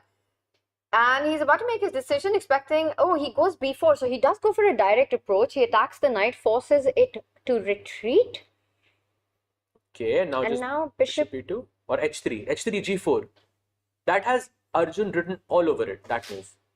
h3, g4. Let's go for it. I think he's Come on, Arjun, play h3. He's going for that side. You know it. Oh, he goes bishop e2. No, I think he's planning knight e5 and g4. He wants to. You really think Arjun's going to go g4 for the score? Yeah, I don't know. He just does crazy things like that, and it seemed to work out for him. We'll come back to this. Let's move over to our women's section and do a quick roundup on the action that's happening there. Divya Deshmukh with a crazy but a very good, strong position. I mean, this looks I have to say, optically, it looks lost for black. King in the center, c6 pawn is hanging, e6 is traded, Divya's got her castle in, the bishop on g2 beautiful, the queen on c2 eyeing c6. Tanya, the point is queen takes c6, queen takes 8. And that way, I think you are just getting material back with interest. Right now, Divya's down a No, piece. this has to be a blunder. There has to be a miss. Let's just see what happened here because it feels like this is a miniature.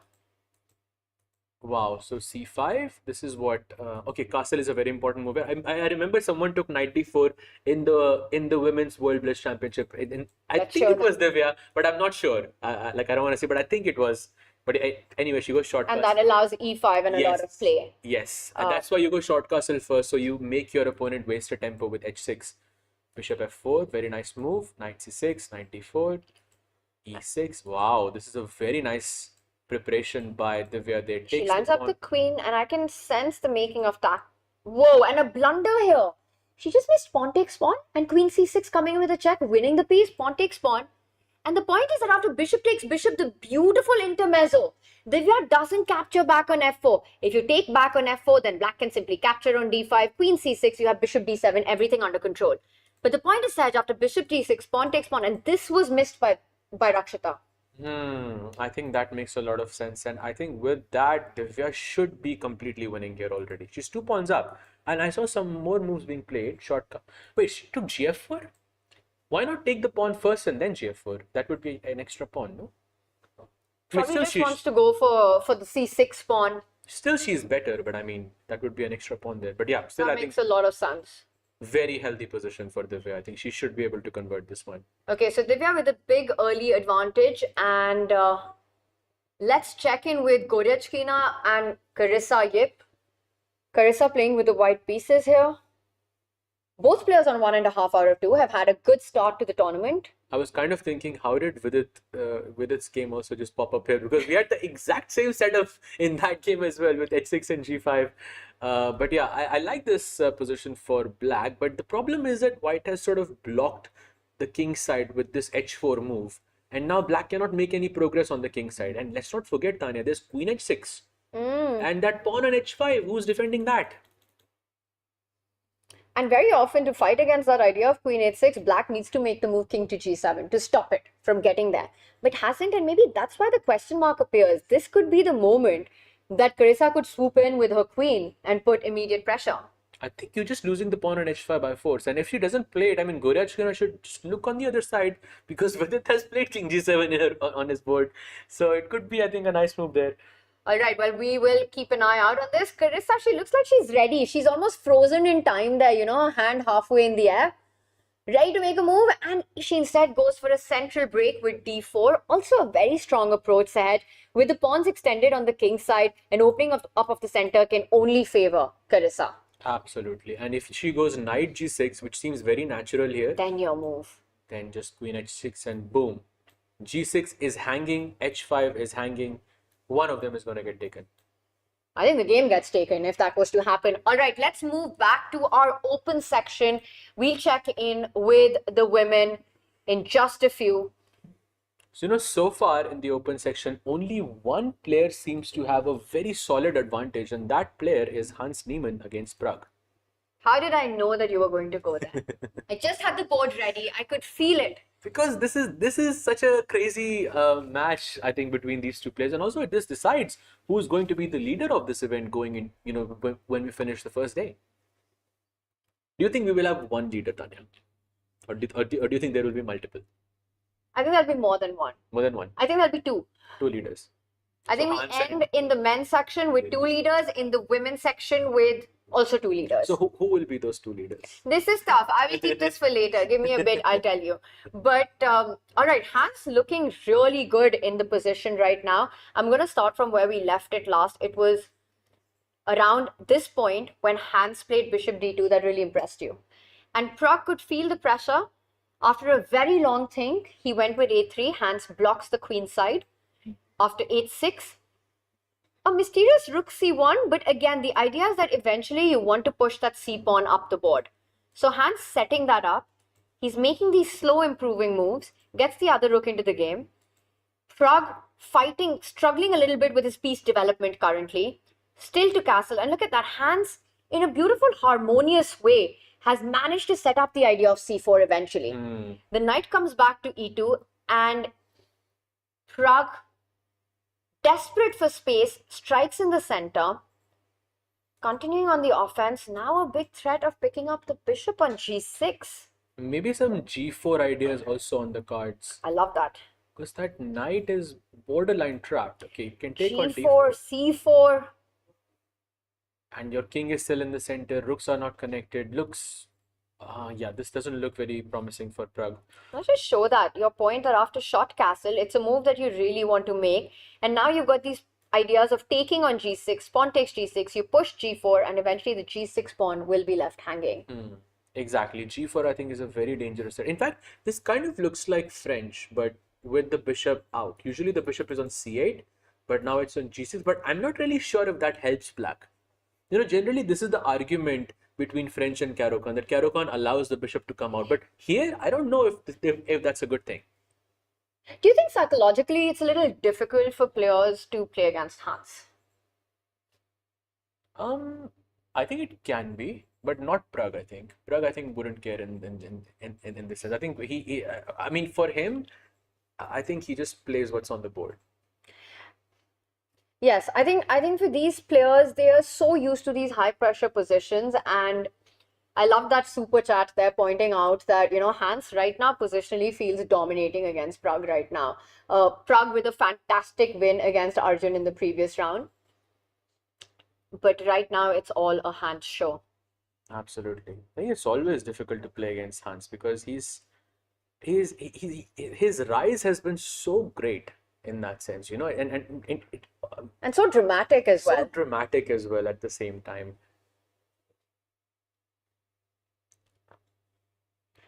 And I've always felt whichever side of the story you're on when it comes to Hans Niemann, you have to give the credit for just the strength with which he's still there. He's still at the top. He still talks about, you know, his aim of becoming world champion.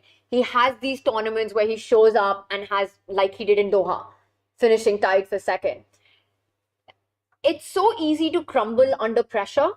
But Hans Niemann over the past few years has shown that he has that strength of character to kind of use it to fuel himself further. This is the one thing that I think separates him from a lot of people, which is that I think when it comes to pressure, I think he had the most pressure at some point. And now, I mean, he not only came back stronger, he just dominated, yeah, at like to an extent for sure.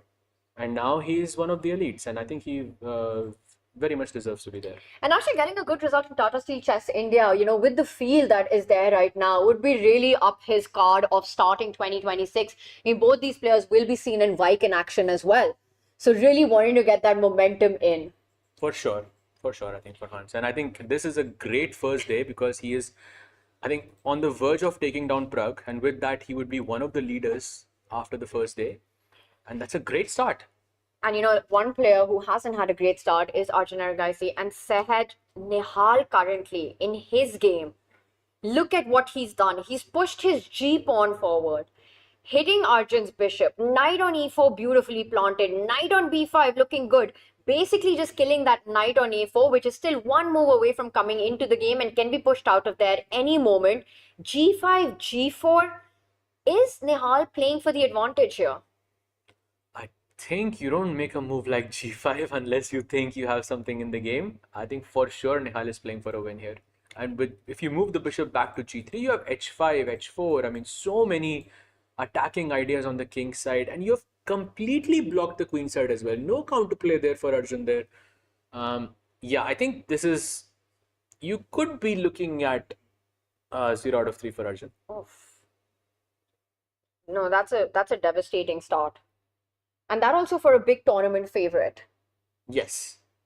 Going into first day, definitely he was. By the way, he goes bishop e5, provokes f6, the golden pawn. White goes bishop g3, and now h5. Let's go. So there's a big threat to trap the bishop with h4. And the problem is that if you try to make a luft, a space for that bishop, you're already looking at ideas of knight takes bishop, getting the pawn structure destroyed, a potential g4 with a hook on the board. Of h3, and Arjun pauses. No easy decisions. He's forced to create space for the bishop. Not a happy call here. And now that was a mistake. Can I just chop that bishop on g3 or is that a bad move? It looks like the most natural move in the position. Just take that bishop. That was my first line of thought as well. Queen c7, attacking the pawn. And guess what? King h2 and chat.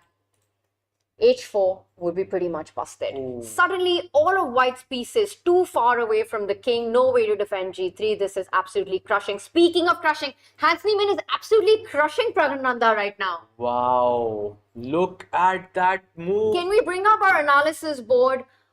Let's just look at the lines that Hans has.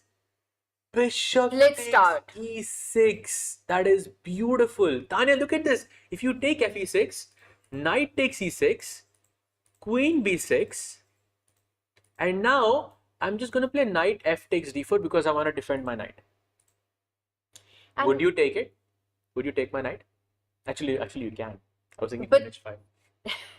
But with you can. knight d4, you still have the idea. I was wondering why you're not just going for the rook. Exactly. to start Just take the rook on 8. I was thinking queen h5, but yeah.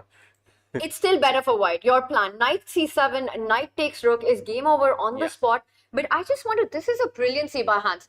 Let's also have our players on the screen right now as we have the board here. And Sahaj, bishop h7. c4 was played. This was an idea that we were advocating for Hans here. Pawn takes pawn, bishop takes pawn. And this is where the action started. I have no doubts that Prag completely missed this move. It's just not on your radar. I mean, it completely looks busted for him. He goes short castle, bishop d5, and now e6 isn't coming in the next move, and then suddenly your king safety is just gone. And let's not forget that b7 pawn as well. Bishop takes pawn, defends the b7 pawn, also fighting against the e6 threat. But are you really? Is this the moment that Hans just goes all out with e6? There can't be a better moment, right? Unless you have b4 on your mind and then you play e6. But I think e6 just go for it. Takes, and he plays it. Wow! And look at that time difference, Tanya. 10 minutes. A Prag having 2 minutes and 45 seconds and Hans having 12 minutes on the clock. I mean, what is going on? Yeah, what a moment this is. I mean, Hans with bishop takes pawn, takes that pawn, and now it's his own pawn that arrives there. Very difficult decisions for Prag. He's low on the clock, and the clock isn't even his biggest problem. Pawn takes pawn. He's going to recapture it with the bishop. If you take it with the knight, knight takes knight comes in with the fork on the queen and the rook. So king h8 is forced. And now knight e5, yeah? Beautiful. I mean, you get the king here, knight e5. That's like the Kolkata Knight Riders. Amazing. Oh, I see a beautiful tactic. If you play queen e8, in this position, there is rook takes c5. I think it works. Rook takes c5, bishop takes c5. Sorry. What happened? Nothing. Queen e8. Rook Stopping, c5. stopping f7. No, not stopping f7. You take the rook on Stopping c5. knight f7, Saj. No, not knight f7. You go rook c5. But it does stop knight f7. Queen e8 stops knight f7. Yes, that is true. But the idea is really cool. So you go rook c5, bishop c5, and now bishop d7. And the queen has no squares. Okay, that is stunning. Because after queen e7, guess what? Knight g6, thank you very much, and I win the queen. Exactly. And if you put the queen anywhere else, there's still 96 check is completely winning. What Okay. a beautiful position. So this is the live board. Bishop e6 check. Prag absolutely busted. But Hans still needs to finish this off. So the move that we're looking at here is knight e5. Get that knight to the center of the board. Easy. An absolute nightmare. Oh, he's reaching for it. Saj, he does it. Easy. Let's go. If you're gonna say queen 8, rook c5, I mean that will be insane. I think it's possible. Very much possible.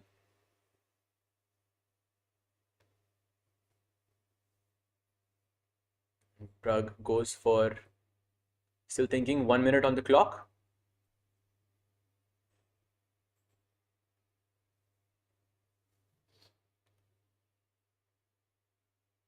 And now, what is he gonna play? Very tough moment. And once again, both these players, 1.5 out of 2, have had a great start to their day. But it looks like it'll be Hans Niemann with a great finish to the day. Is he gonna play queen e8? I'm just rooting for queen e8 because I just want to see that rook c5, bishop d7 tactic on the board, Tanya. It's beautiful. Let's do a recap of that. So right now, knight e5 has a big threat of coming in with a check on f7 or on g6. The move queen e8 protects both these squares. And now the stunning rook takes knight. Get rid of a key defender as well as a clearance tactic. You're clearing up the e line, and now bishop d7 would be end of the game. Instead, we've got moves. Knight takes bishop is what Pragg has gone for. He's about to lose an exchange in the position. He gets some activity back, at least in the form of light squares, which I think is a good thing. But now Hans also, he doesn't have to take on f8. He can play knight c7 also, and he just plays it actually. He does it. He's going for the other exchange at the end of the board, and this is a positional idea. He's going to force Pragnananda's rook to a very inactive square. Actually, queen, yeah, because he can repeat also with knight e6, knight e7. But okay, I think That'll be like having too much fun. Yeah, too much fun.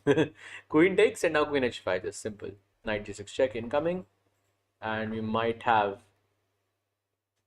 even see the white rook swoop up the board, just infiltrating on the 7th rank with ideas against the bishop. And Hans doesn't know how to stop. He just keeps going forward. I think he's just dominating in this position. All right, Hans Niemann with a crushing position right now. Wei, by the way, also looking good against Wesley. Let's get a quick update on that. Look at this position, Sahaj. Wei is king on b1 and Wesley's king on e8. Which one is feeling the heat?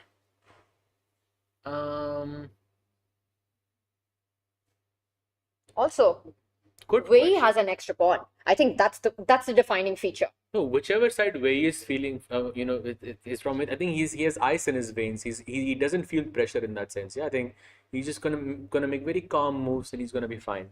So I'm gonna take white here. Wei with that extra pawn, black just lacking the firepower for the attack. Notice how the bishop and the rook control the c3 square. Just no big attack. The knight on d4 takes care of the soft spot on c2. So that's an extra pawn and pieces looking good for Wei. Meanwhile, Nihal Serene as well, crushing and crashing through right now. He's the one with the extra pawn, and the trade did happen on g3 and Nihal went on to win that pawn. We just left it around here. Sahaj, knight takes bishop, pawn takes knight, bishop d6, attacking the pawn, impossible to be defended. And this is where we are. Arjun in trouble. I think I'm liking this idea of sort of doubling down on this diagonal with bishop c7, queen d6, setting up some kind of a battery there. And coming in with huge checks on the king side. Let's go back to Hans Niemann versus Pragnananda, because I have a feeling this one's about to finish any moment right now. Hans, he's up in exchange. He just put pressure on the knight. And look at the speed with which he's coming in. Wow. Sahaj, is there a knockout move here? He attacks the rook.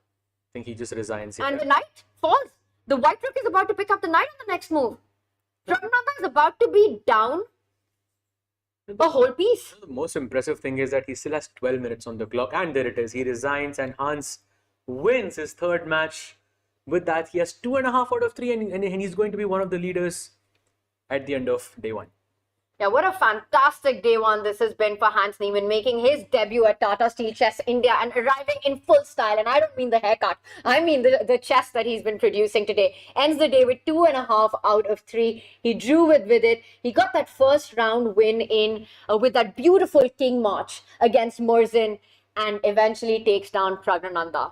Basically, both wins with white and one draw with black. I think you cannot ask for a better day than that for Hans. I think he's looking very, very strong in that sense. And this is the game of Arvind versus Vishy. Vishy trying to put some pressure on that e5 pawn, but Arvind holding on for now. Let's also not forget that there is a pawn on a4 as well, which could be a potential target in the future. So you can see white's rook defending that pawn on a4. Basically, it's stuck defending that pawn on a4, and you have to also defend e5 as well.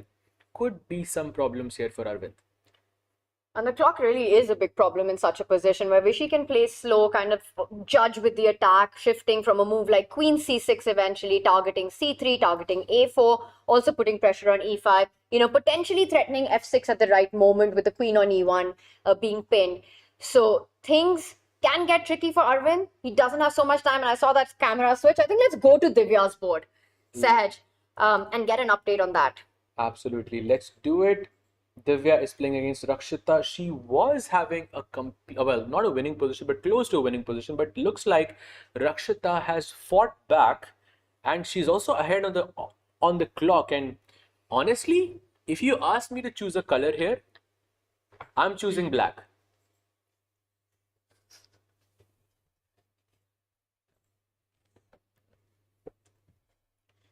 So Sahaj saying that he really likes Rakshita's position with the better pawn structure, the more active pieces there. And a rook lift by Divya, trying to kick that queen out right now. Is this the moment that you capture on f5? Rakshita does, and Divya was setting up the queen and the rook lining up with a potential check on e8 to get rid of the rook defending the c5 pawn. All right, so this one's still going to be a bit of a battle here. Let's move on to Carissa versus Goryachkina. It's an endgame here, and I'm doing a quick counter hedge, an extra pawn for Carissa. A very healthy extra pawn and beautifully placed minors. Everything is consolidated in the center of the board. Look at the piece placement. I'm looking at that knight on h7 and I'm thinking, who is defending that? My next two moves are rook h1 and e5. You can defend however you want. Just don't take my pawn. If you take my pawn, I'll take it back. That's it. If you attack anything, I defend. So rook h1, e5 are my two next moves. I love it. And it almost feels like an unstoppable idea. I did realize that the knight at h7 felt like a dead piece, like a dead horse there, but rook h1 actually kills it. Rook h1, e5, incredibly strong. So Carissa Yip here looking at finishing the day on a high. Both these players at 1.5 out of 2. Goryachkina in trouble in this one. And Sahaj, let's get a quick check-in on the Vantika Harika board. Whoa, look at that rook on f5.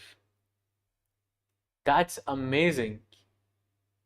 That bishop on g7 is completely tied down for Harika. I do not like her position, by the way, here. I just want to point out the last move by Harika was d5. You know, there's a bishop, rook, and a pawn that is protecting that square, and Harika's just giving up that pawn. She's saying, take it with anything, I'm ready to sacrifice. For the sake of activity. For the sake of activity. So if pawn takes pawn, where's your activity? Like rook c8 or something, and then you play do something on the c file. So you want the opening up of the c file. I still feel this is very dangerous, giving up a d passer. Could be. Rook c8 comes in. Okay, let me try with d6. At least she has some initiative here, I guess. Like rook c3. I mean, you can play with for some activity here. Right. But can we agree that Vantika is on the push here? She's the one with the edge. Yes, for sure. You know, beautiful rook. It's just killing that bishop that Harika has. I mean, Harika's best move would be to pick up this pawn and chuck it out of the board. But not going to be allowed to do that. And also the time is more or less the same. So I think it can go either ways. But I think for now, Vantika is definitely having a more comfortable position. All right, with that, let's move back to our Tata Steel Chess India men. We saw Hans get a quick win in his match against Pragnananda. A quick roundup, we've got the evaluation bars right there. Murzin has the advantage against Vidit, Vay with an advantage against Wesley. So Arjun Aragaisi was against Nihal Serene, and Arvind and Vishy in the balance right now. Sahaj, let's check out Vidit's board. He's currently on 1.5 as well out of 2. He's playing against Murzin, who's yet to get on the scoreboard. Oh yes, and looks like he has launched a massive attack on the king side as well. But I see that there are some problems on the clock for Murzin because he has less than a minute. But on the board, I feel white's pieces are more developed. You have the double bishop advantage. And this is a crazy position, right? With these 3 pawns here for black. I mean, I haven't seen this sort of a setup very often. The F line open, pressure on F3. But what do you do with it? Like, you can't play G3, you can't play H3. It just feels like you just have to keep the pawns as it is. I'm not so sure if there is any serious attack here anymore for Vidit. Long term, I hear you. I see that Murzin has the bishop pair. You know, this could actually turn out to be a weakness. You have ideas like rook d3, putting the rook on a more active square. And what Vidit has set up is to try to trade the light squared bishop with bishop e6, or maybe even the knight jumping in and eyeing this f4 square. If the knight joins to f4, then yes, this could become a very dangerous position. But and I love actually with its last move with this knight d8. It's actually very nice because it's a very counterintuitive move, right? Yes. It's not something, this knight retreat. Let's do an action replay of this, bringing the knight back, putting another piece in the way of connecting your rooks. But with the idea of getting your bishop out, the blue arrow points out it is indeed the best move in the position after rook to d3, and Vidit plays it. That is actually... No, he goes knight e6. think still interesting, but maybe it allows white to play rook d5 and to attack that pawn on e5. Is that possible? So you're saying rook d5, and if you just simply defend that pawn with your queen? Then I can go pawn takes pawn, and you're no longer pinning my queen. He goes a5, okay. Maybe he's not afraid of knight f4. The only way you're not afraid of knight f4 is if you're ready to give up your bishop for it. And then you're making the case that pawn takes bishop, h4 is hanging. Yes, and if you go with the rook, then the 8th rank would be just completely loose. You I can go rook d8. infiltrate. Exactly. So knight f4, not a big threat. With a beautiful maneuver, but had to put his bishop to trade it off, to connect the two rooks first. Alright, so Murzin with the bishop pair, the rook on the open file, and full control of Vidit's plan on the king side, looking good. Meanwhile, let's check in with Arjun versus Nihal, because this is absolutely insane what's happening in this position. What even is happening in this position? Now, Arjun was slightly worse, but I'm not so sure anymore.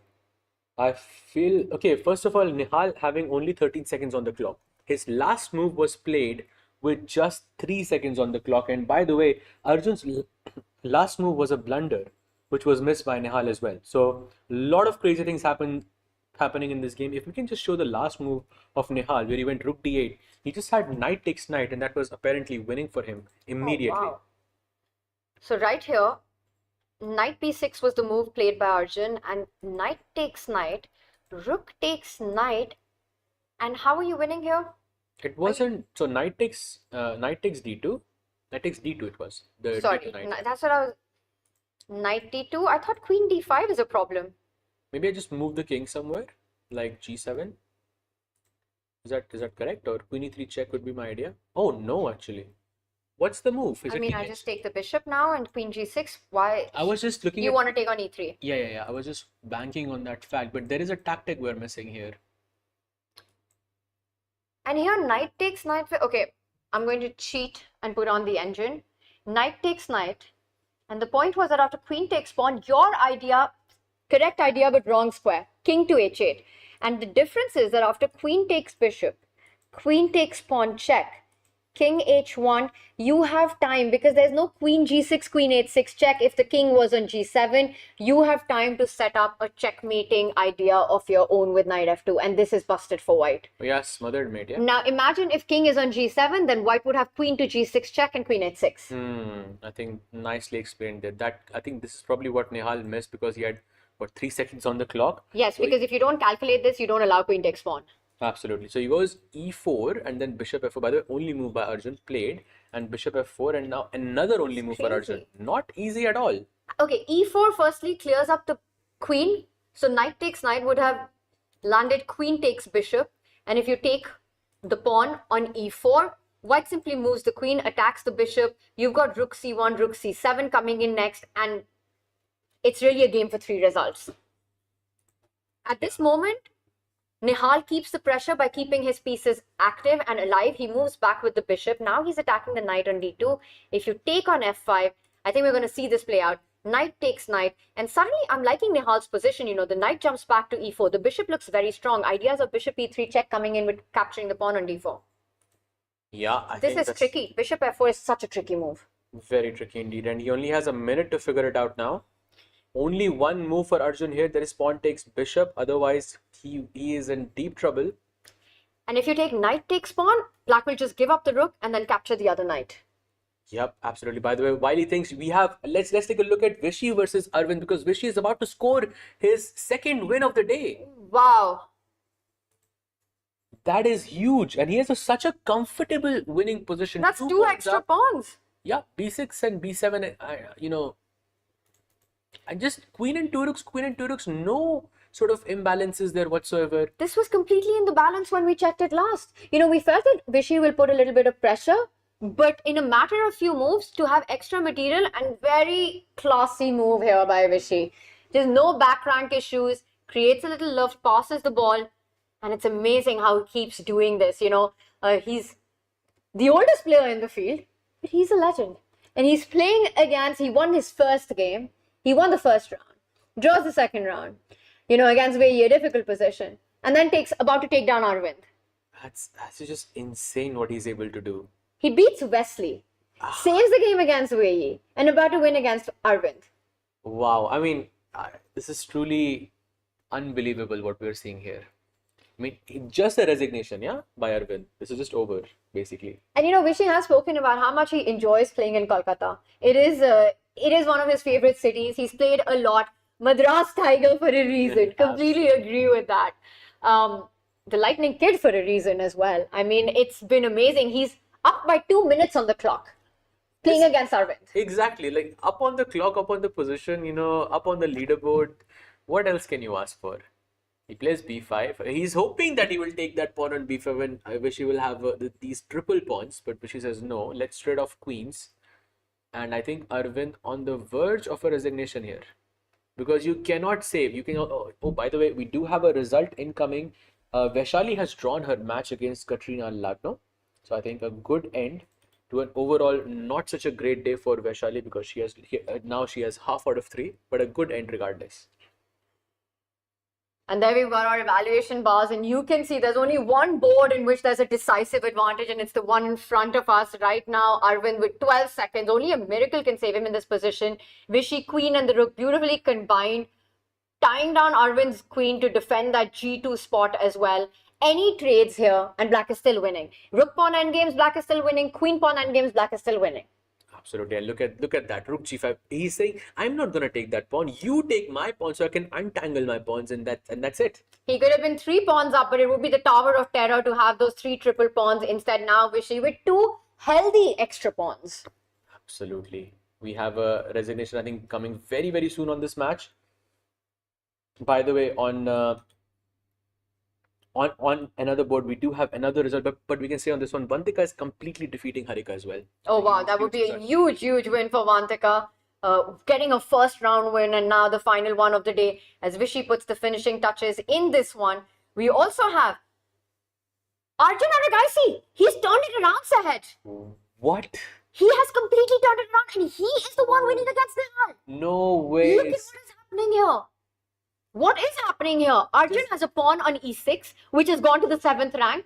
Goes rook 8, queen c6 now? Is that just winning? That's a double attack and would have been the end. But Arjun here, he attacks the rook and Nihal resigns. Arjun getting the first win of the tournament for Nihal. He was the one putting the pressure in this one. This has got to hurt. Absolutely. And I think a good, the first win for Arjun, but I think he must be having this first sigh of relief. Yeah, first loss for Arjun, for Nihal. And first win for Arjun on the same match. Yeah, for Nihal, starting the day with 1.5 out of 2 and then going down in this game after, well, a very, very strong opening play and kind of dominating in that middle game, but Arjun swindling it and then finishing it off. He gets his first win. Let's go back to Vishy's game against Arvind because those pawns have moved forward. Nothing is stopping them from getting up, and I'm expecting Arvind to offer a handshake, and there it is. He resigns. Vishy, what a start he has had to day one. What a legend, Chad. Give it up for one and only Vishwanathan Anand. Ends the day with 2.5 out of 3, taking down Wesley. So, drawing against Wei and finishing the day with a win with the black pieces against Arvind Chidambaram. What a day it has been for Vishy. I think phenomenal. And by the way, Tanya, not to jump the gun here, but tomorrow morning, well, the first round tomorrow, he plays against Arjun. I'm just putting it out there. Tata Steel Chess India, it's an action that you can't miss. But right now, there's action that we can't miss. Let's go to the Harika versus Vantika board right now, as it looks like Vantika is about to score another big upset here. Yep, 12 seconds for Harika. That pawn on b7 is about to promote. She goes queen b2. And now some tactic. Rook c8 is not working because the pawn on b7 is hanging. She has 27 seconds on the clock to figure this out. Just take the pawn on g4. Simple. I think that's... Keeps the queen connected to the e2 pawn as well. Vantika, there, little hesitation. Just take the pawn. She's touching the rook. She moves it forward. She places it on f5. A place you see. Look at this b7. I mean, this pawn will decide the game. Oh, yes. I think she wants to go rook d7 and then rook takes f7. She goes f5. Rook d7 played and now f4. Some danger. Because rook takes f7, maybe there's f3 check. Oh, but the rook takes f3 is a discovered check. It's a check. Rook takes pawn and she's reaching out for it. Rook takes pawn. I think Harika will realize she can't do anything now. f3, as said, you pointed out, rook takes pawn is coming in with a check and Vantika has spotted it all. Yep, this is winning now, and if she moves the king, you take the rook, and okay, the pawn promotion is next. And with that, I think Harika will resign. So Vantika getting a huge point at the end of the day. Harika trying to save this one. We see a trade, and there it is. Resignations. Vantika finishes the day on a high. 2.5 out of 3 for Vantika, getting that first round win in and finishing the day with a win against Harika. Let's quickly get an update on the Divya versus Rakshita board. Right now, this position is a theoretical draw really quickly. There's just no way for white to make progress here. The pawn is on a7. It will stay there. This one will end in a draw. Absolutely. But Rakshita must be careful to not move her king. If she moves the king anywhere, then it can be a check on g8. All right, so we'll switch back to Vidit's board right now. And there we see opposite color bishop. Same endgame here. Will end in a draw. He attacks the bishop. Maybe Murzin can try to play for a win here, but it seems a bit difficult. So you have an extra pawn if you're Murzin in this position, but where is it even going forward? For white, the winning plan would be to try to get the white king to assist the c pawn and over to the queen side. I don't know. I think Murzin can win this because king e3, king d4, king c5, king b6. I want to go all the way to the b6 square to attack the a6 pawn, and then suddenly I start pushing my c pawn up. I don't know how Vidit can save this. This looks like a pretty straight plan to me. He goes king e6. So Vidit wants to follow white's king and make sure you don't get that path. Right now, he needs to defend the bishop. He falls back. The king comes in. And you are going c5, b6. So there is a narrow margin to defend this game. Vidit is saying king, you know what he wants? He wants to put the bishop here. Bishop to e6. Oh, He's going to make sure that you don't get your king all the way to b6. So he played king d5 first and then c5. So now it's Vidit's move. So he has to move his bishop from e6 somewhere. But he just keep it on that diagonal. He just keep it on f7. But then that allows me to play g4. So you're making progress is the case.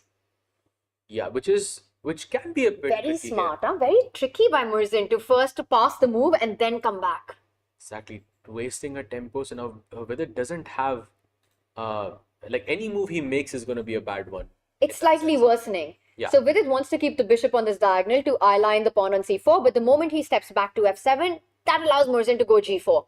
If Vidit moves it the other way, then the white king steps forward. So not an easy decision. And look at that hesitation. Vidit had his hand on the bishop. He instead last second decided to move his king. And Murzin was ready with his response. Wow, king d4, bishop. Well, look at this. This is so tricky actually because now all Murzin has to do is push that g pawn somehow.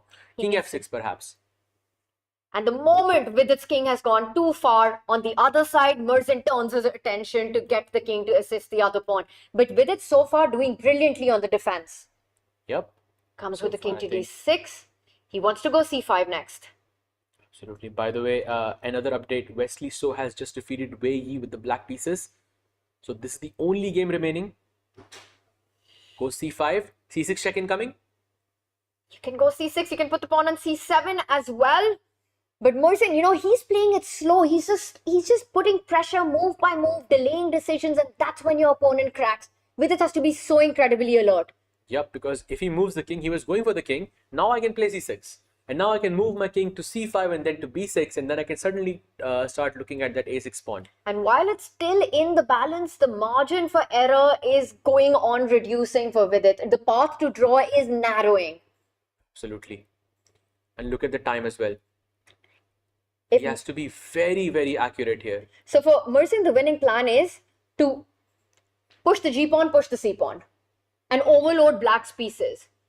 Basically. But for that, you'll have to put your c-pawn on c7.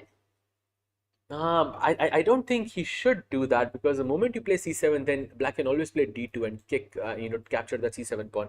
Also, let's not forget that white has the wrong color pawn on a5. So if black manages to take both c6 and g3 pawns out of the equation, this is just a draw. Right, great point there. He's trying to get the king to b6. One defensive resource for Vidit would be to attack the c6 pawn or even place his bishop on e2 so that king takes pawn is met by d2. Okay, Vidit. bishop e2 I think is good. And notice how he's playing moves with just 1 second on the clock. Don't pick up the a6 pawn. d2 would win the game. Yeah, so maybe he can play bishop d, get the same position with the bishop on d2. That's what he wants. That's like bishop f4 is good. Now, bishop f4 is very good now. And he does it. No, he hasn't played it yet. He has a minute on the clock, so he can take his time. So what is the point of putting the bishop on d2? I want to play bishop f4, bishop f3, and then bishop d2. That way your bishop has to move from f3 and you don't have bishop e2. I gotta show this point. So you pass a move, and only when the bishop is on the wrong square. Once again, the same problem with its bishop. If you keep it connected to the c6 pawn, then white pushes g4, and immediately it's a winning position.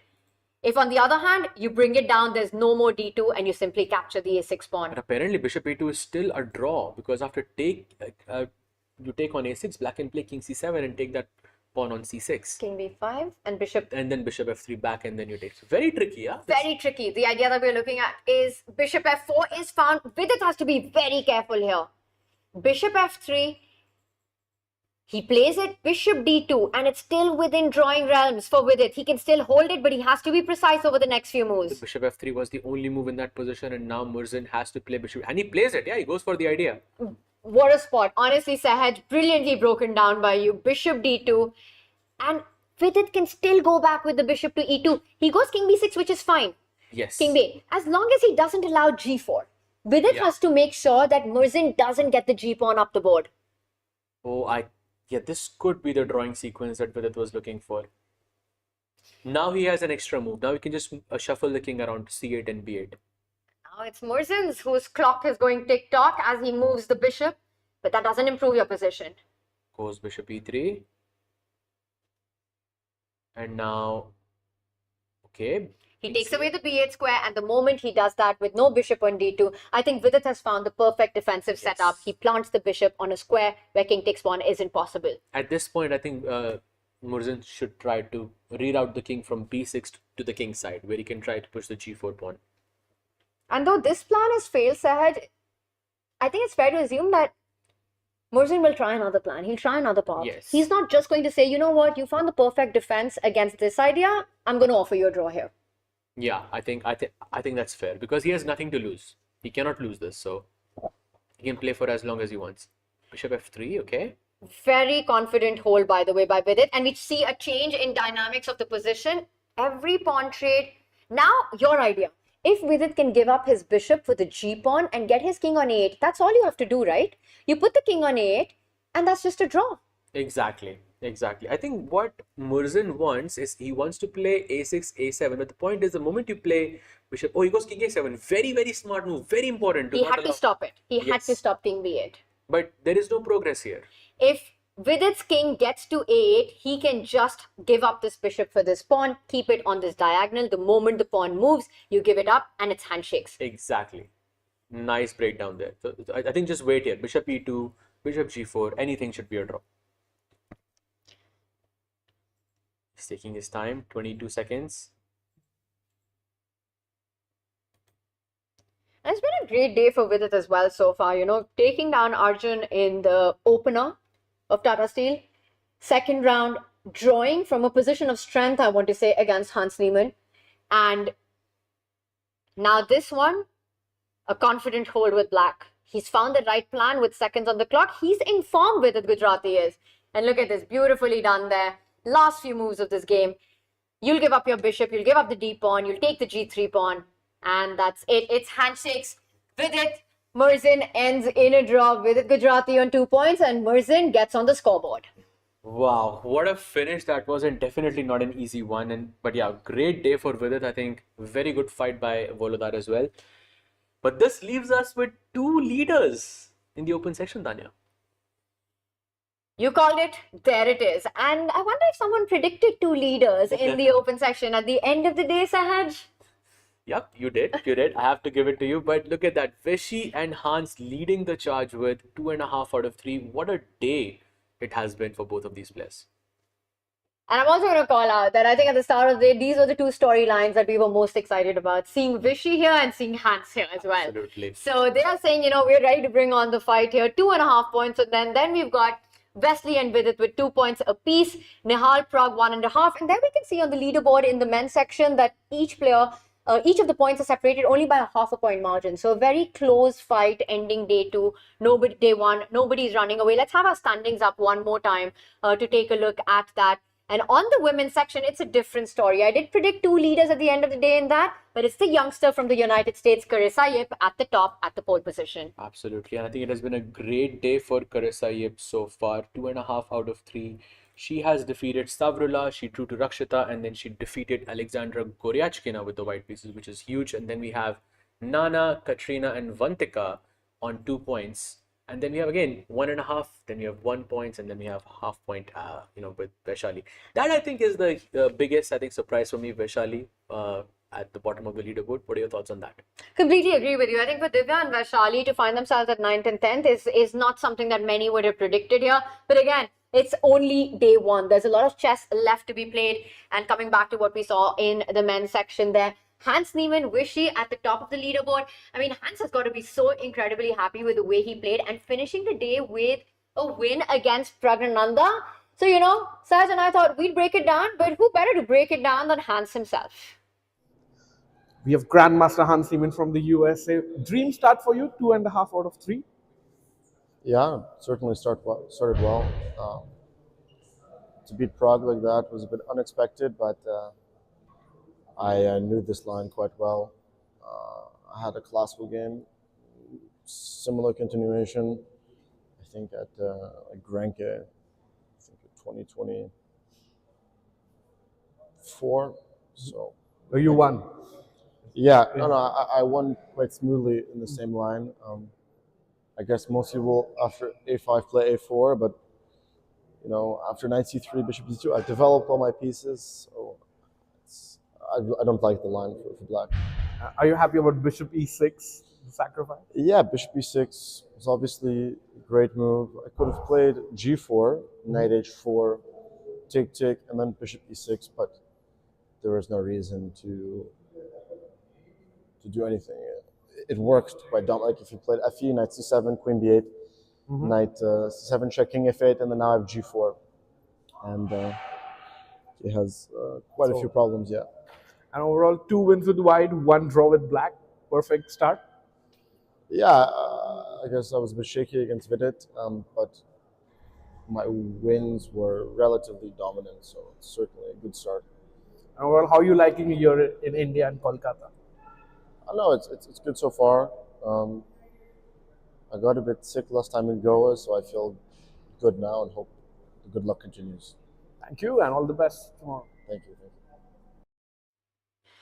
A solid, perfect start there by Hans Niemann, 2.5 out of 3. And aside, something's got to be said, right? With the white, you push, with black, you hold, and that's exactly what he did today. 2 wins with white and a draw with black. I think it has been a spectacular day for him, but again, not unsurprising. Yeah, and Hans he's used to doing things like that. Hands down, a great performance by him. And he also mentioned this yesterday at the opening ceremony that he really is enjoying Kolkata being cold right now. It's not something, I think that's something that surprised all of us. But for Hans in Goa when he was in India last, it was a bit of a hot, humid weather. So really liking the vibe more in Kolkata. And I think we can see that in his chess. Absolutely. I mean, I've been to Kolkata many times and it has never been this cold before. But yeah, I'm absolutely loving it. Kolkata? All right, I'll stop with all of those. But Hans Niemann and Vishy Anand, they finished the day at the top. It's Carissa Yip in the women's who is in pole position, but it's only day one. We've got 2 more days of rapid coming up. Saj, before we wrap up, one more time, I'm going to go to you, leave the floor to you. What was the highlight of the day for you? Was there a particular game or a moment that stands out? I still think Divya, I think pushing that game for sure was a highlight for me in that sense, yeah. Because I think it was the longest game of today for in that sense. And also Harika kind of holding it down was pretty impressive. And what about you? So Sahaj, going for the content here in this one. I think for me, the one that stands out, and I'd love to hear it from chat as well, what you guys thought, what was the highlight for you. But the one that stands out to me is Hans Niemann's king march. I think getting that king all the way from g1, all the way across with the queens and the rooks on the board to g7, and then forcing resignation with a move like king to g7. You know, when there are all the majors on the board, was pretty impressive. Have to say, yeah. I agree. Close second for me, yes. Well, what a day of chess it has been here at the Dhananya Auditorium. And it's only day one of the Tata Steel Chess India. More action coming up tomorrow. This has been awesome chat. We'll catch you here, same time, same place tomorrow. Have a good evening. Be kind to each other. We'll see you then.